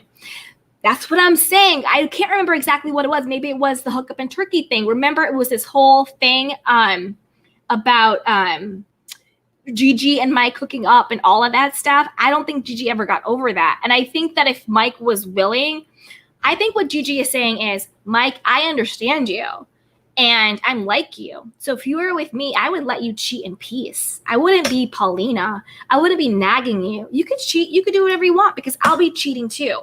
That's kind of the vibe I got Gigi was trying to say. Oh, thank you so much, Aegis Bloom. Thank you so much for the super chat. I appreciate you. She goes, from East Texas, keep up those great vibes. Yes, I will. We are in here. We are having a good Kiki. Yes. Thank you so much for the super chat. I appreciate that. And then back to the Kiki and more stuff about Shahs. I have my little notes over here. Where do you think Mike's paranoia comes from? Like, we all know he's controlling, but he's also very paranoid. Because remember, at the beach, he was like, I'm scared. He's like, I don't know where these like fake text messages are coming from. Like, I don't know who has my back. I don't know who doesn't. It's like, we get it. It's a scripted show. We get it. There's these stories lined, but there's like this underlying like tick, like paranoia that's there. So I don't know what's going on with that. Again, Asia's Bloom, thank you so much for the super chat. I appreciate you. P says Gigi has liked Mike since season 1. Layla, Gigi's sisters, dated Mike. That's right. See, I'm telling you guys, Gigi likes Mike, and I think she really would be with him if she could. And remember when Layla and Gigi had their big beef and fall out? And you're right. That's how the group met Gigi, was because Mike was dating Gigi's sister. So I'm telling you, there was something else going on there. But I will say, I really do like how Layla and Gigi are back together. I like seeing their sisterly bond. It's really nice to see them be happy together. I think it was because when Gigi went to the hospital after like the first miscarriage and things like that, and the baby brought them together. So yeah. Hey, Soon Lily, you said Mike is about appearances. Gigi is not someone he can bring home to his family. No, I agree 100%. Mike is about appearances, and I don't think that Mike has really found himself yet. I think Mike has yet to find his success. He's yet to find his voice. He has yet to find his place in life and in his family. And I think until he gets right with himself, he won't really be able to be right by anybody else. So I think it's really Mike's journey to get to a good place within himself. P is saying Mike is on the D word, allegedly. I mean, I don't know. You just never know what's going on with that stuff. I hope not. I hope that's not true, but you just really, really never know. But he does seem to be super, super paranoid. Hi, Island Visionaries. He's paranoid because he's always doing things he shouldn't. He doesn't want the Jessica situation to repeat himself. Yeah, maybe you're right. Maybe he's just paranoid because he doesn't want to get caught doing all the shady things that he's been doing. Who knows? I mean, it's sad that he can't just take a beat and be alone. He's another person that is never alone. Like, when has Mike been single? Like, I mean, actually single, not in a relationship, but still dating other people. Like, truly single. So who knows? Hey, Terrell, Mike has reason to be paranoid. The group has snakes like Reza and MJ in the past who have set up whole storylines to attack someone. You know what? That is true, too. And he was saying, like, allegedly, maybe not, that, like, the text messages were sent from someone's, like, burner phone, some app or whatever, and they were setting him up to look like a cheater and to be doing all this stuff and to get exposed. And remember, Reza said Gigi was doing it, and Gigi said that she wasn't. So who's lying? Who's telling the truth? What's happening? It's a lot of speculation. It's a lot of paranoia. It's a lot of control issues going on. Hey, P, he goes, there was speculation a few seasons ago that Mike was using something allegedly. I mean, that's what you guys are saying in the chat. Allegedly, something's going on. I mean, I'm not confirming or denying. I don't know, but I wouldn't be. I mean, his behavior is erratic and kind of scary. So I wouldn't be surprised because that could be a side effect of those things, but I don't know, allegedly. GG67 says like, subscribe, and share. Yes, everybody. Thank you so much, DGF. If you are in here and you're having fun, like, subscribe, and share. Yes. And if you want to talk about something else other than Shahs or Married to Medicine, if you have any other questions or tea or just a Kiki, put it in the comments section. We can take the conversation anywhere. So let's just like have a good time and Kiki it up, you guys. Yes. So DG F6M sidebar, Reza's backyard is everything though. Have we confirmed what area Reza lives in? I don't want to dox anybody, but I think I've seen him around, so I don't want to say anything, but yeah, he has a really nice backyard. Hey, Lulu. She goes, oh, Mike, I know. Lulu, thank you so much for calling in. I want to say thank you again. I loved your opinions. And I love that you didn't agree with me. I love that you had your own opinions and you stuck to them. And I love that. So everybody, if you want to call in and give your opinion, whether you agree with me or not, you are welcome to come in. And I appreciate your opinions. Hey, Island Visionaries. You know what, Candy? Now that you say Gigi wants Mike, what if Gigi was actually the one saying the text? I mean, that's what Reza said. And if you think about it, Gigi, well, I mean, I guess if he was telling the truth or not, she would kind of side-eye Reza. But I know that Gigi felt really betrayed by Reza saying that. But I guess if he betrayed her trust, then yeah, she'd be mad. And also if he made it up, she'd be mad. So I get that. But Gigi might be in on the text. You know what I mean? And that's why she got so angry. Like, it just I didn't get the anger that she had for Paulina. Like, I get if you're annoyed, if you're like, I'm just hanging out, I'm chilling. Mike and his girlfriend are going at it again. She's drunk and sending these text messages. That's annoying. But Gigi was angry. And that to me was weird. Like, why are you angry? If anything, you're kind of like, they're going through it again, y'all, blah, blah, blah, blah, blah. You know what I mean? It's more like fodder. But she was angry and calling her out of her name. Hey, Chili McNeil. What do you think about Lil Nas tongue kissing a man yesterday on BET? Okay, so I did not see the BET Awards, but I don't really care if Lil Nas is tongue kissing a man. I think it's always weird on like daytime television or even nighttime. Anybody tongue kissing anybody, whether it's man or woman. The issue with Lil Nas that I have is I hated his demonic, weird shoe line that he came out with. That to me was too much. That's when Lil Nas lost me all the way. I don't care if it's a marketing scheme. I don't care what it is. There are just certain lines you do not cross. And his whole,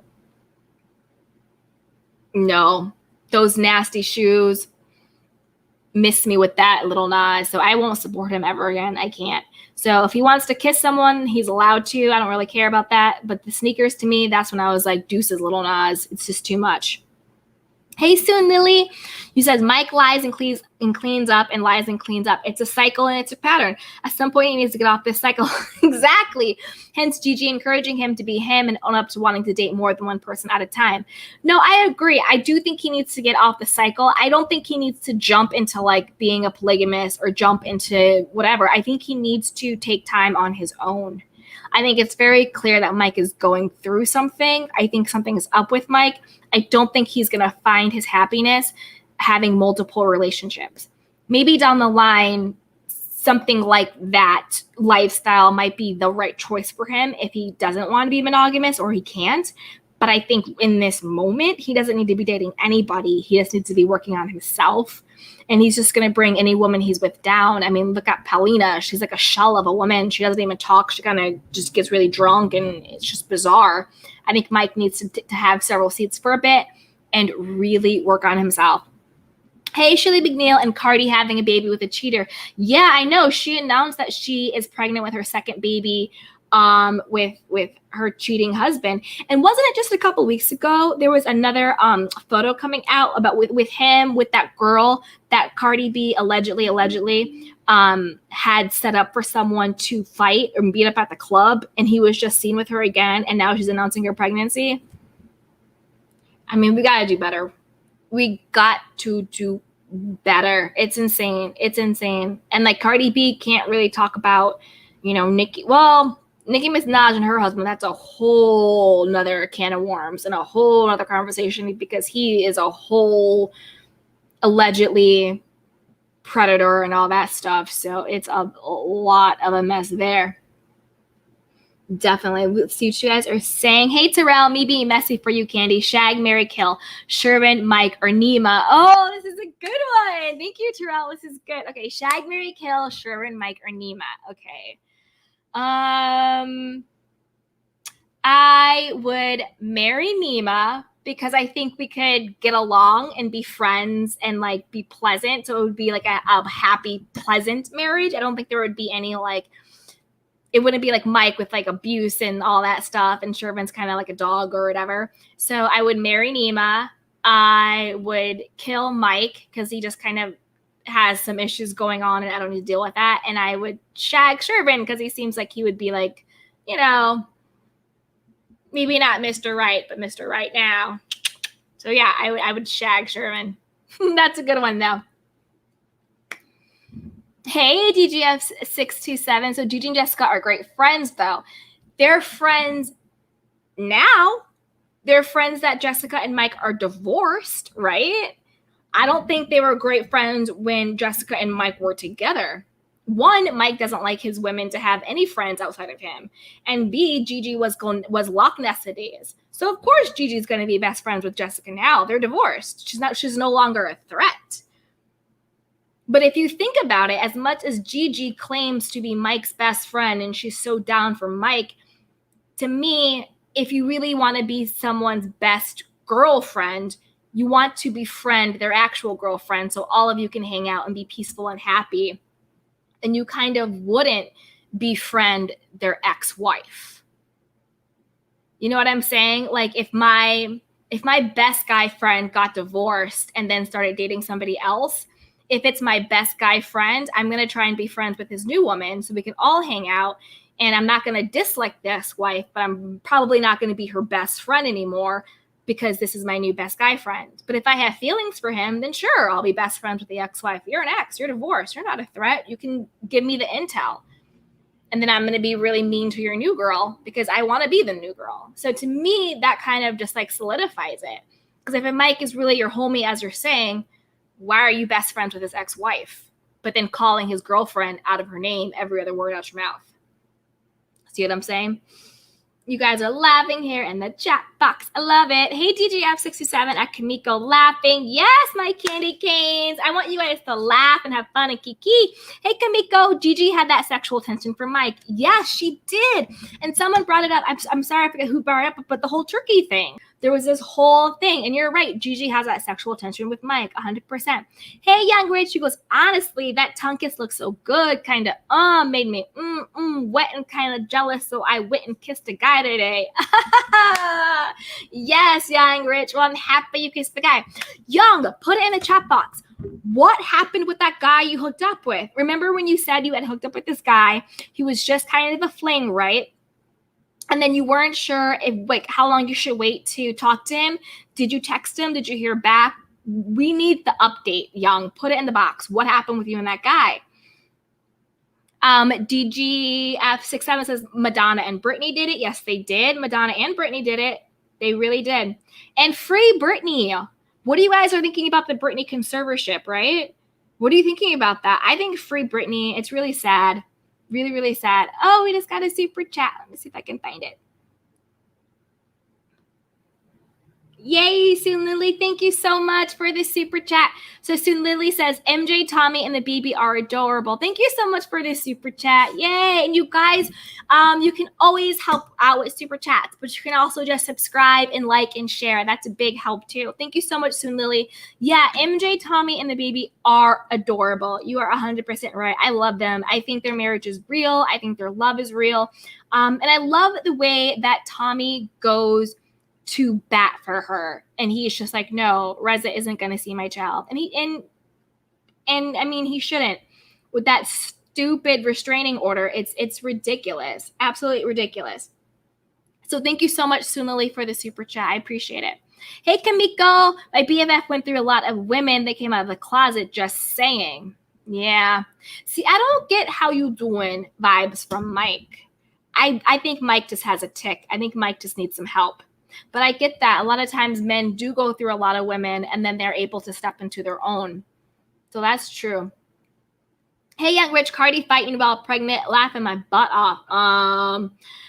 Yeah, I mean, I don't know if she's physically doing it, but I know the words were out there. I know that Cardi and Nicki have like this ongoing beef. And then what was it? The City Girls got involved in all this stuff. It's insane. It's insane. But I mean, I side-eye Nicki with like her brother and her husband and all of that stuff. It's like there comes a time where you have to break the generational curse. You have to break the trauma. You have to stop protecting predators. And allege it, but it's all been documented by the people that it happened to and also by the authorities, but I'll still say allegedly. So yeah. Hey, Kamiko. She goes, okay, Mike. Okay. Yeah, so she's playing too. Okay. She goes, she's going to shag Mike, marry Shervin, and Nina, and twinsies with Nima. Love it, love it. Thank you, girl. Thank you, Kamiko. Yes. Hey, Soon Lily, Gigi and Jessica being friends is a bit messy, though. That's what I'm saying, right?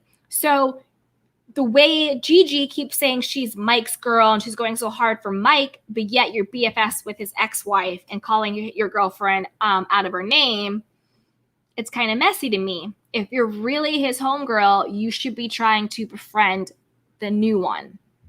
Hey, the most civilized savage. What up? What up? What up? What up? Yes, yes, yes. Welcome to the candy shop. Come be a candy cane. What up? What up? Hey, Yalo. Is Lil Kim and Nicki doing a versus? Who do you got winning? Little Kim. Hands down. Because Little Kim was the blueprint for Nicki Minaj. If Little Kim didn't take that bid, if she didn't go to, jail, she would have been the queen. Like, she already was the queen, but she just would have elevated it so far.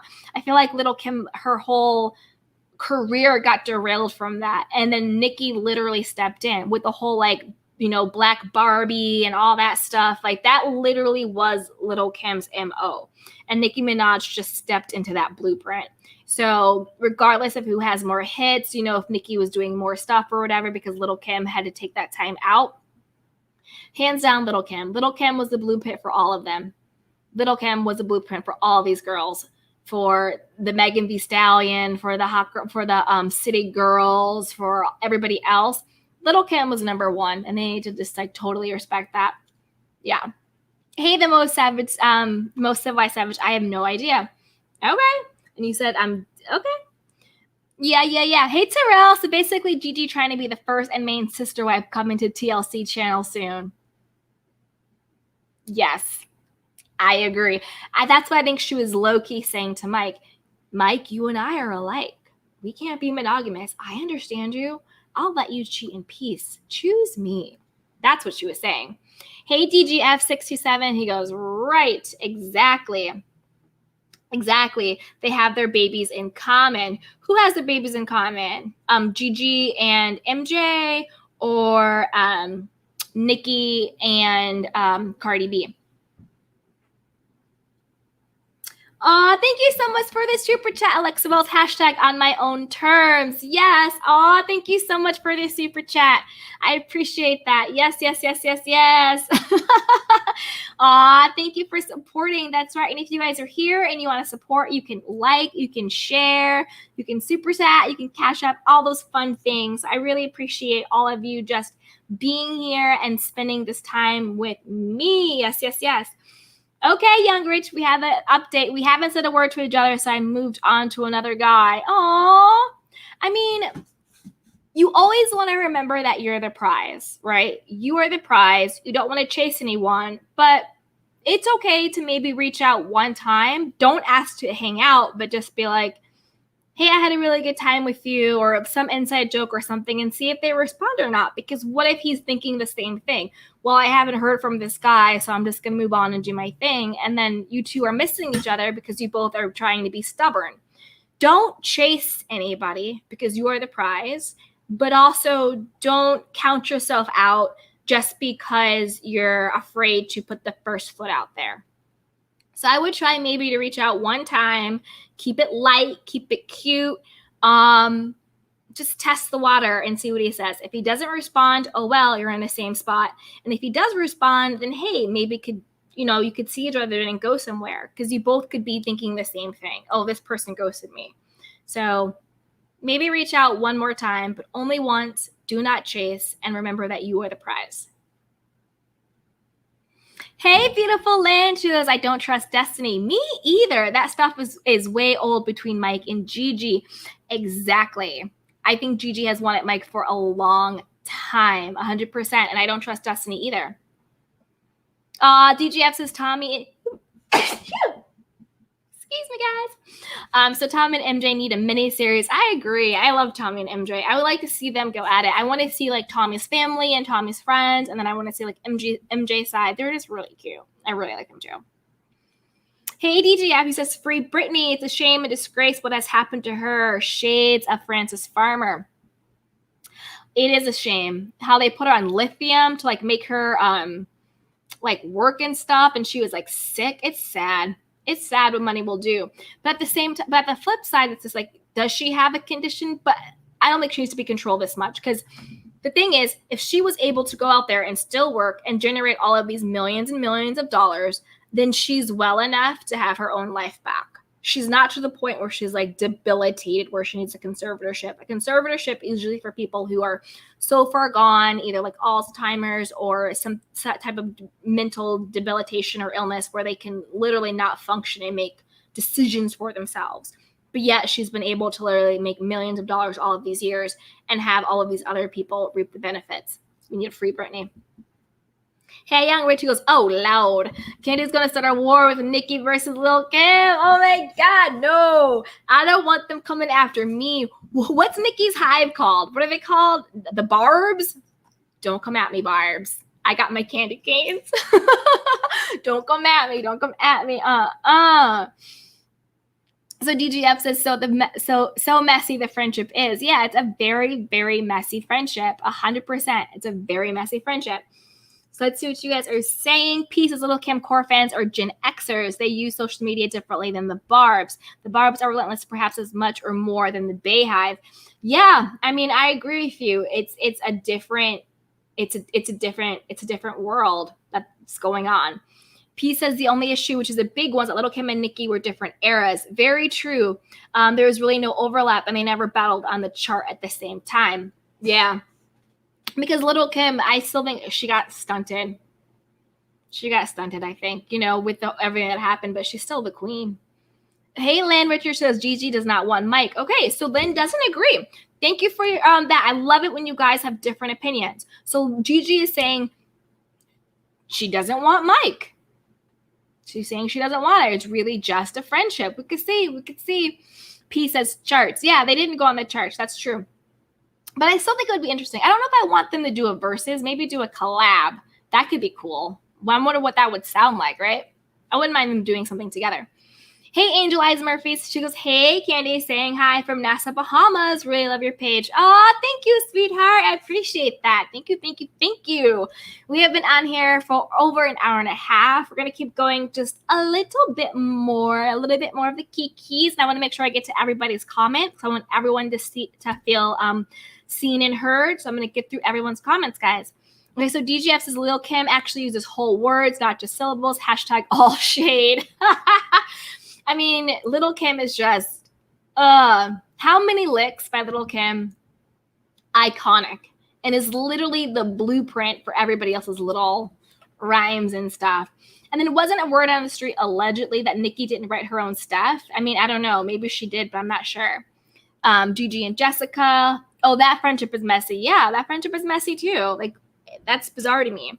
Hey, Terrell. Yes, an MJ and Tommy spinoff with Shady Poppins from the one and only Vita. Yeah, I agree. That would actually be a really cute spinoff. And I like Vita with her narcissistic motherly ways, but I do like Vita. What she comes out of her mouth it's a lot sometimes, but yeah. Hey, P.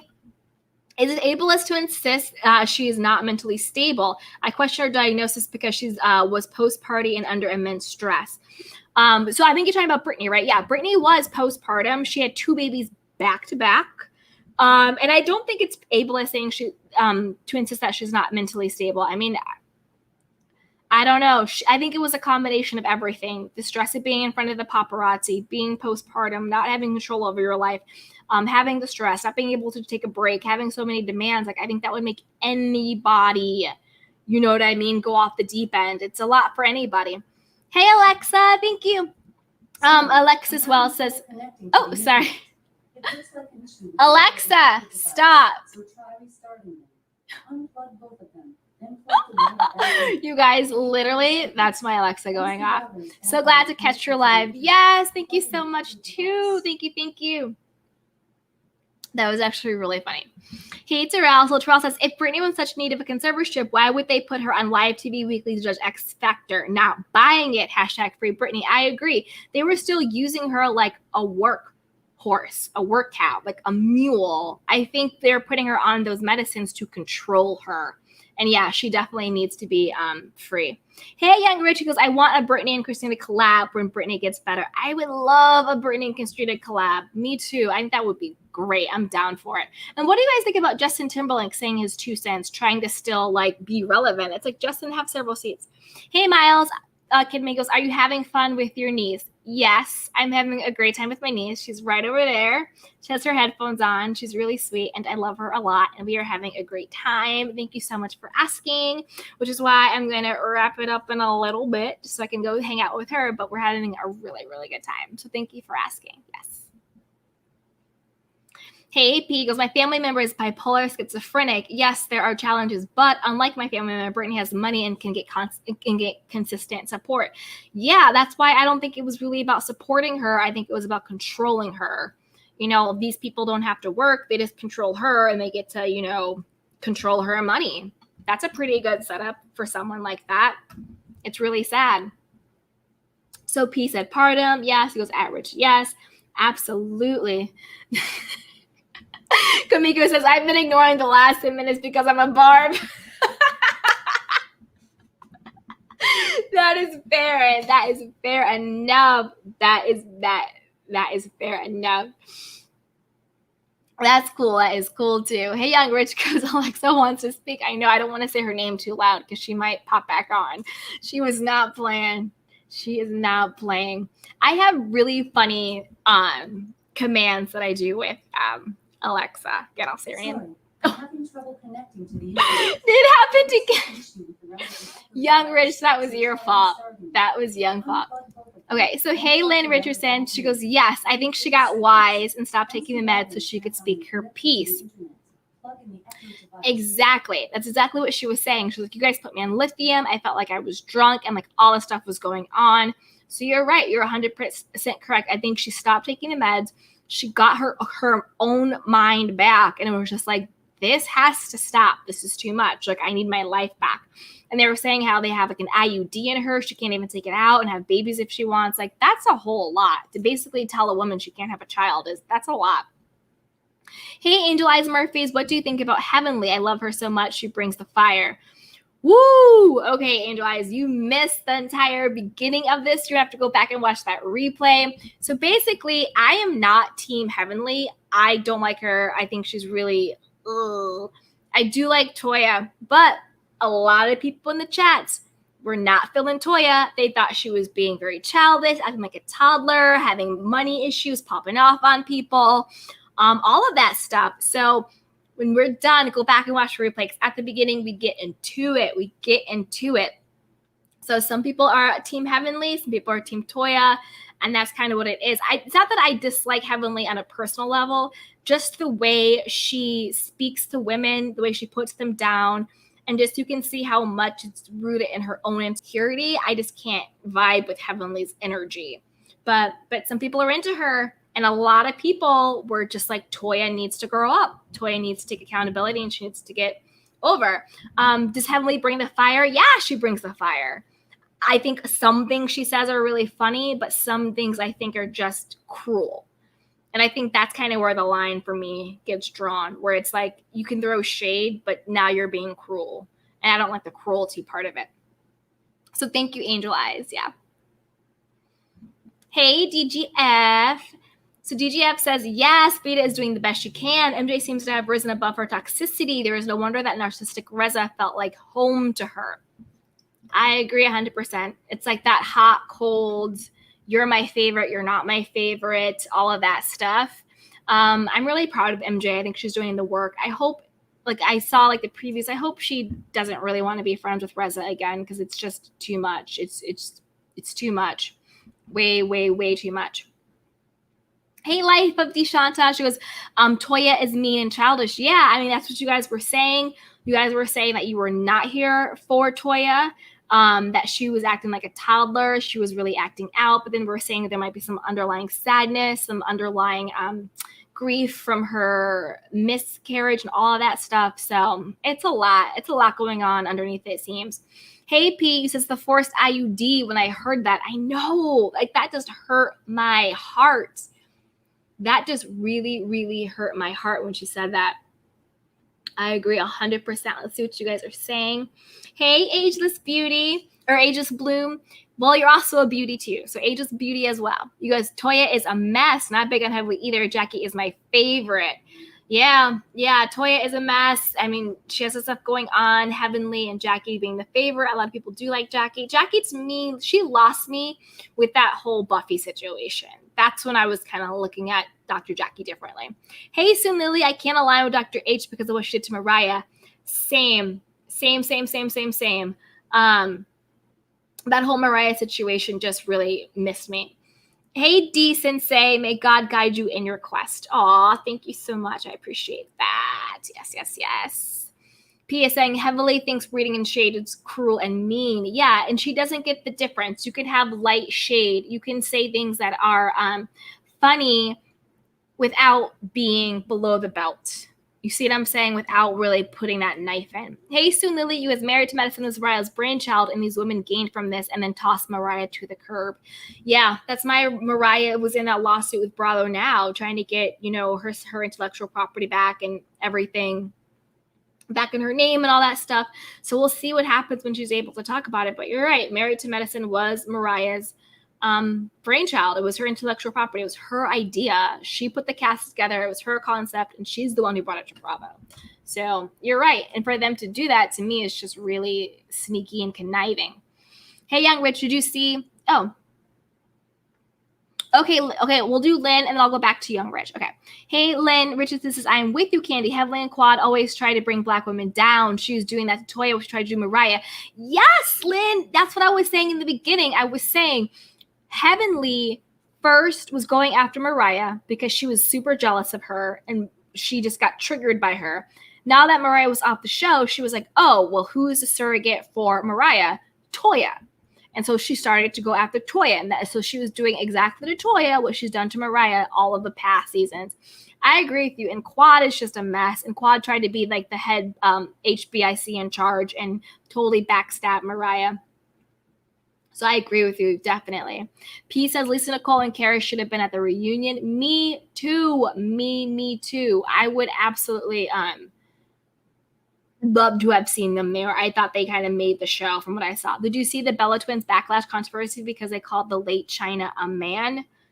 No, I didn't see that. I'm going to have to look that up so I can be more educated on what they said and what's going on, because I don't know the ins and outs of that story. So I'm going to go educate myself, see what happens, and then I'll come back with an opinion on it. But it doesn't sound good at all. Hey, Terrell. You said, did you watch when Asa was there? How did you feel about her?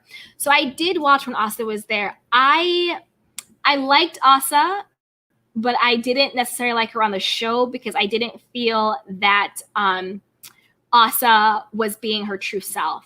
I feel that Asa was there to play a part and Asa was there to sell her products, which, yes, I get that as an aspect of the show. You want to sell your products. I think it was like her, was it like diamond water or gold water or something like that?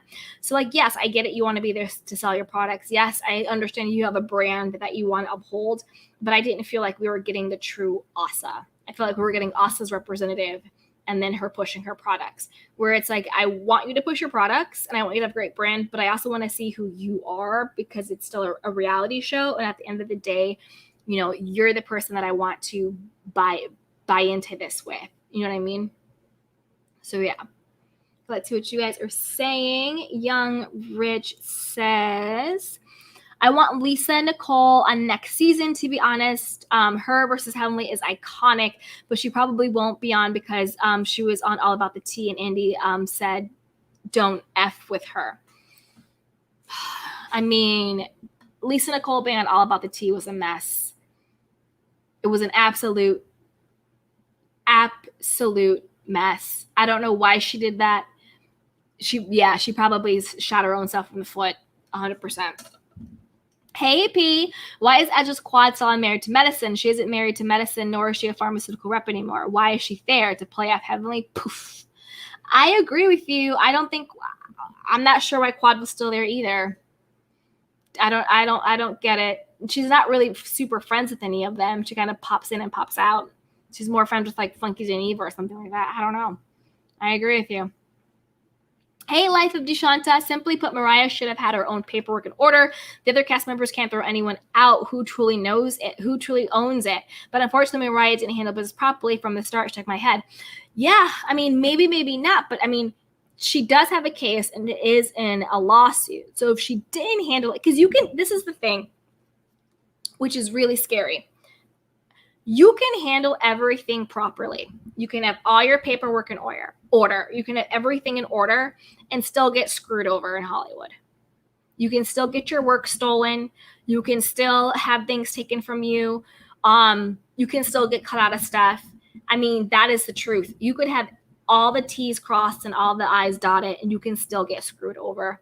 I think it shows that she probably did have her paperwork in order. The fact that she's even able to sue. So I think if she didn't have her paperwork in order, she wouldn't be in a position to take it to a judge or to sue or anything. But I'm telling you, in Hollywood, in this entertainment industry world, you can have it all in order, and the bigger fish can still eat the littler fish, even if the little fish is buttoned up. So I think she did have her stuff in order, and that's why she's in a position to sue. But I think you're right. I think it's just a good reminder to just have everything as buttoned up as possible going into stuff. And then the other cast members, you're right. They don't have the power to throw under the bus, but Toya was the only one who had her back.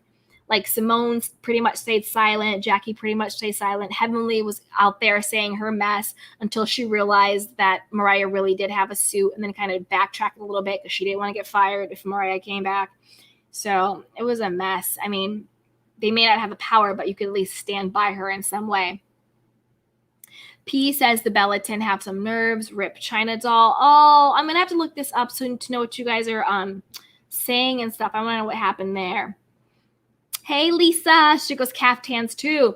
Yeah, so for Asa, you're right. She was selling the caftans, she was selling the diamond water and all that. I felt like she was on there to create an image, a brand, and to sell her stuff, but we didn't actually get to see who Asa was.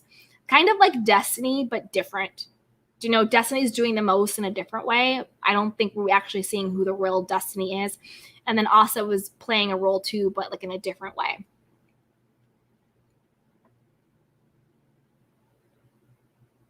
Hey, Miss Wells. I'm not going to say your first name because I don't want the machine to go back off. But you says, I am a candy cane. Yes, thank you, candy canes. And for all of the other candy canes in here, before we sign off, don't forget to like and subscribe and to share this video. Yes, yes, yes. And we'll be back tomorrow.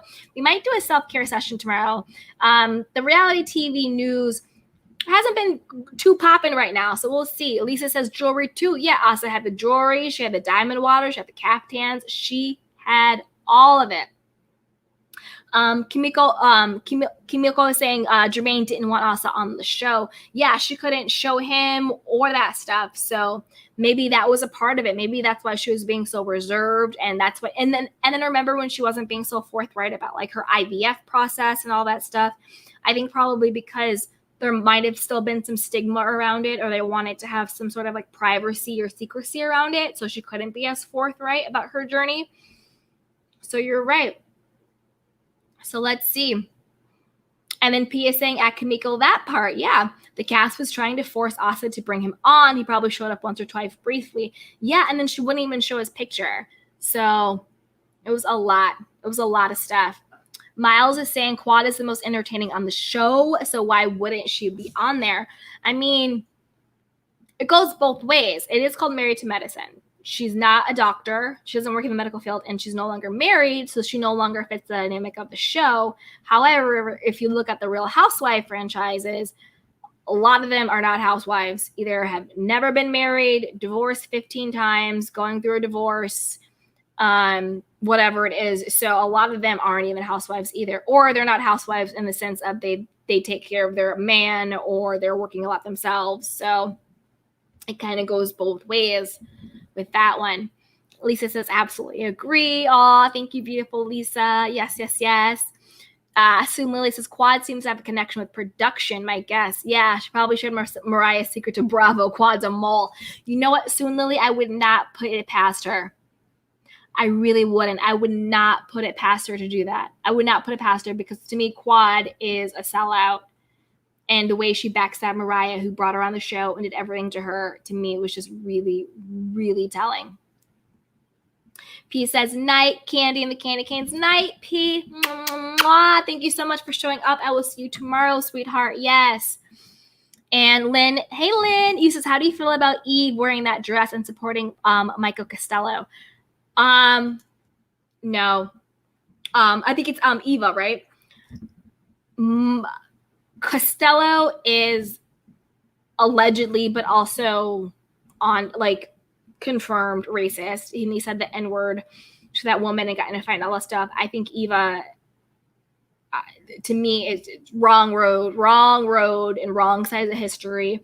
And even if you are friends with him, there are certain times when you don't need to speak up for your friend. If your friend is wrong or in the wrong or has done something wrong, pipe down. Did you learn nothing from Sharon Osbourne? She piped up about Piers Morgan and she got herself fired. You know, like if your friend is on the wrong side, let them be on the wrong road. You know, and Eva needs to look in the mirror, sweetheart, because I know you wanted to call people nappy-headed and all this other stuff, but you're black. When it comes to racism, you're black, boo-boo. It is what it is. So she really needs to get it together. And I'm just looking at her all types of sideways at this point. Yes, Miles says night, P. Yes, yes, yes. Let's see what you guys are saying up in here. So soon Lily says, the cast reap the rewards of Mariah's ideas. Why not stay united and enjoy the benefits together? Exactly. I wish they would have done that. It would have been a united front. And when we are united, we are stronger. And then we show the bigger powers to be that we're not to be messed with. Because if we are together, then we become more powerful. Hey, Angel Eyes Murphy says, I understand why you don't like Heavenly. She does say some hard things, but they are sometimes based in truth, and that's why it hurts. Quad is a person who also keeps things going, even though she's not a wife. Yeah, Quad definitely stirs a pot and she keeps things going, but I think that you can be honest and truthful without being hurtful, without being cruel. Someone can say something to you that's the truth, and the truth might sting and hurt, but someone can say something to you that's the truth in a way that's like a dagger. It's not what you say, it's how you say it. So you can say the truth, it's the way in which you deliver it. And I think she is intentionally cruel, and I think she gets pleasure out of being mean to people and out of hurting people. And that's why I really cannot mess with Heavenly. Hey, Miles, he goes, are you watching Eva and the Big Bolo's new show on BET Plus? I am not, after she came out with supporting Mr. Costello. I don't support racists. I don't support people who support racist. Hey, Lisa, you said Quad brings the drama. She does, and she's a good Kiki. She really does. I don't like the way she treated Mariah, but she does bring a good Kiki and good shade. Hey, Miles, she goes, Mariah didn't even like those women, so why would they have her back? Well, I mean, they should have her back because they have this opportunity because of her. You know, Mariah didn't just create the idea. Mariah was the one who cast it originally. She came to Bravo, not just with this is my idea, but these are the women who I think should be on the show. So in some ways, they owe their position on the show to her. So whether you like her or not, to me, you need to have some sense of loyalty because you're only in this position because of her. You wouldn't be on Bravo if it wasn't for Mariah. So now you're trying to throw her out. To me, whether you like a person or not, there's a level of integrity that needs to be there. You guys, we have been on here for 2 hours. We're about to wrap it up a little bit, and I'm going to go hang out with my little baby niece who I love and adore. So I'm going to do a couple more, and then we are going to call it a night. So Life of Deshanta, yes, he says, I think she got excited about a vanity title and wanted to be on the screen in a mess all time. The attention distracted her, LOL. I would have had trademarked the show name as part of my contract. Yeah. But I mean, we have to see what was in the contract. We have to see what was going on. But you also see how Bravo treats people differently. Like they would never fire Lisa Vanderpump from Pump Rules or from Overserved. They would never fire Candy from OLG spinoff, you know? So I want to see what's in her contract and to see if she really did slip up or if this is Bravo playing favorites. Because at the end of the day, if it was her show, it was her show. So you're right. I want to see what's in that contract. Peace is at Miles. What? Peace as I said good night. Miles says, I thought you made a comment about Eva. LOL. Lynn says, I agree with you. Wrong road. Exactly. Lisa says, tone matters. Life of Deshanta says, let's not forget Mariah made herself unlikable. Yes, it's been a lot. But you guys, thank you so much for joining me today. Yes. We are going to call it a night. So for everyone in here, thank you so much for joining me tonight. Don't forget to like, subscribe, and share. And tomorrow we will be back for another show in the candy shop. So thank you so much, my little lovelies, my little candy canes. And until next time, be well. Bye, guys. Oh, you guys are saying good night. I'm going to say good night to you guys before we head out. So, yes, Starlight says good night, Candy the Candy Cane. See you tomorrow. Yes, good night, sweetheart. I will see you tomorrow. Thanks, Lisa says good night. Good night, Lisa. Lynn says good night, beautiful. Good night. Yes. Linda Shanta says good night, y'all. Simply Ania says good night, everyone. Yes.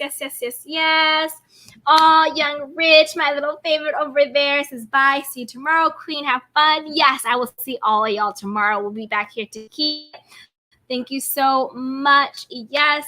Angel Eyes Murphy says good night. She goes, when you are strong and don't follow the group, you are this liked. Yeah, that is so true. So true. Okay, you guys, good night. Thank you so much for joining me, and thank you for having a good Kiki, and we will be back tomorrow.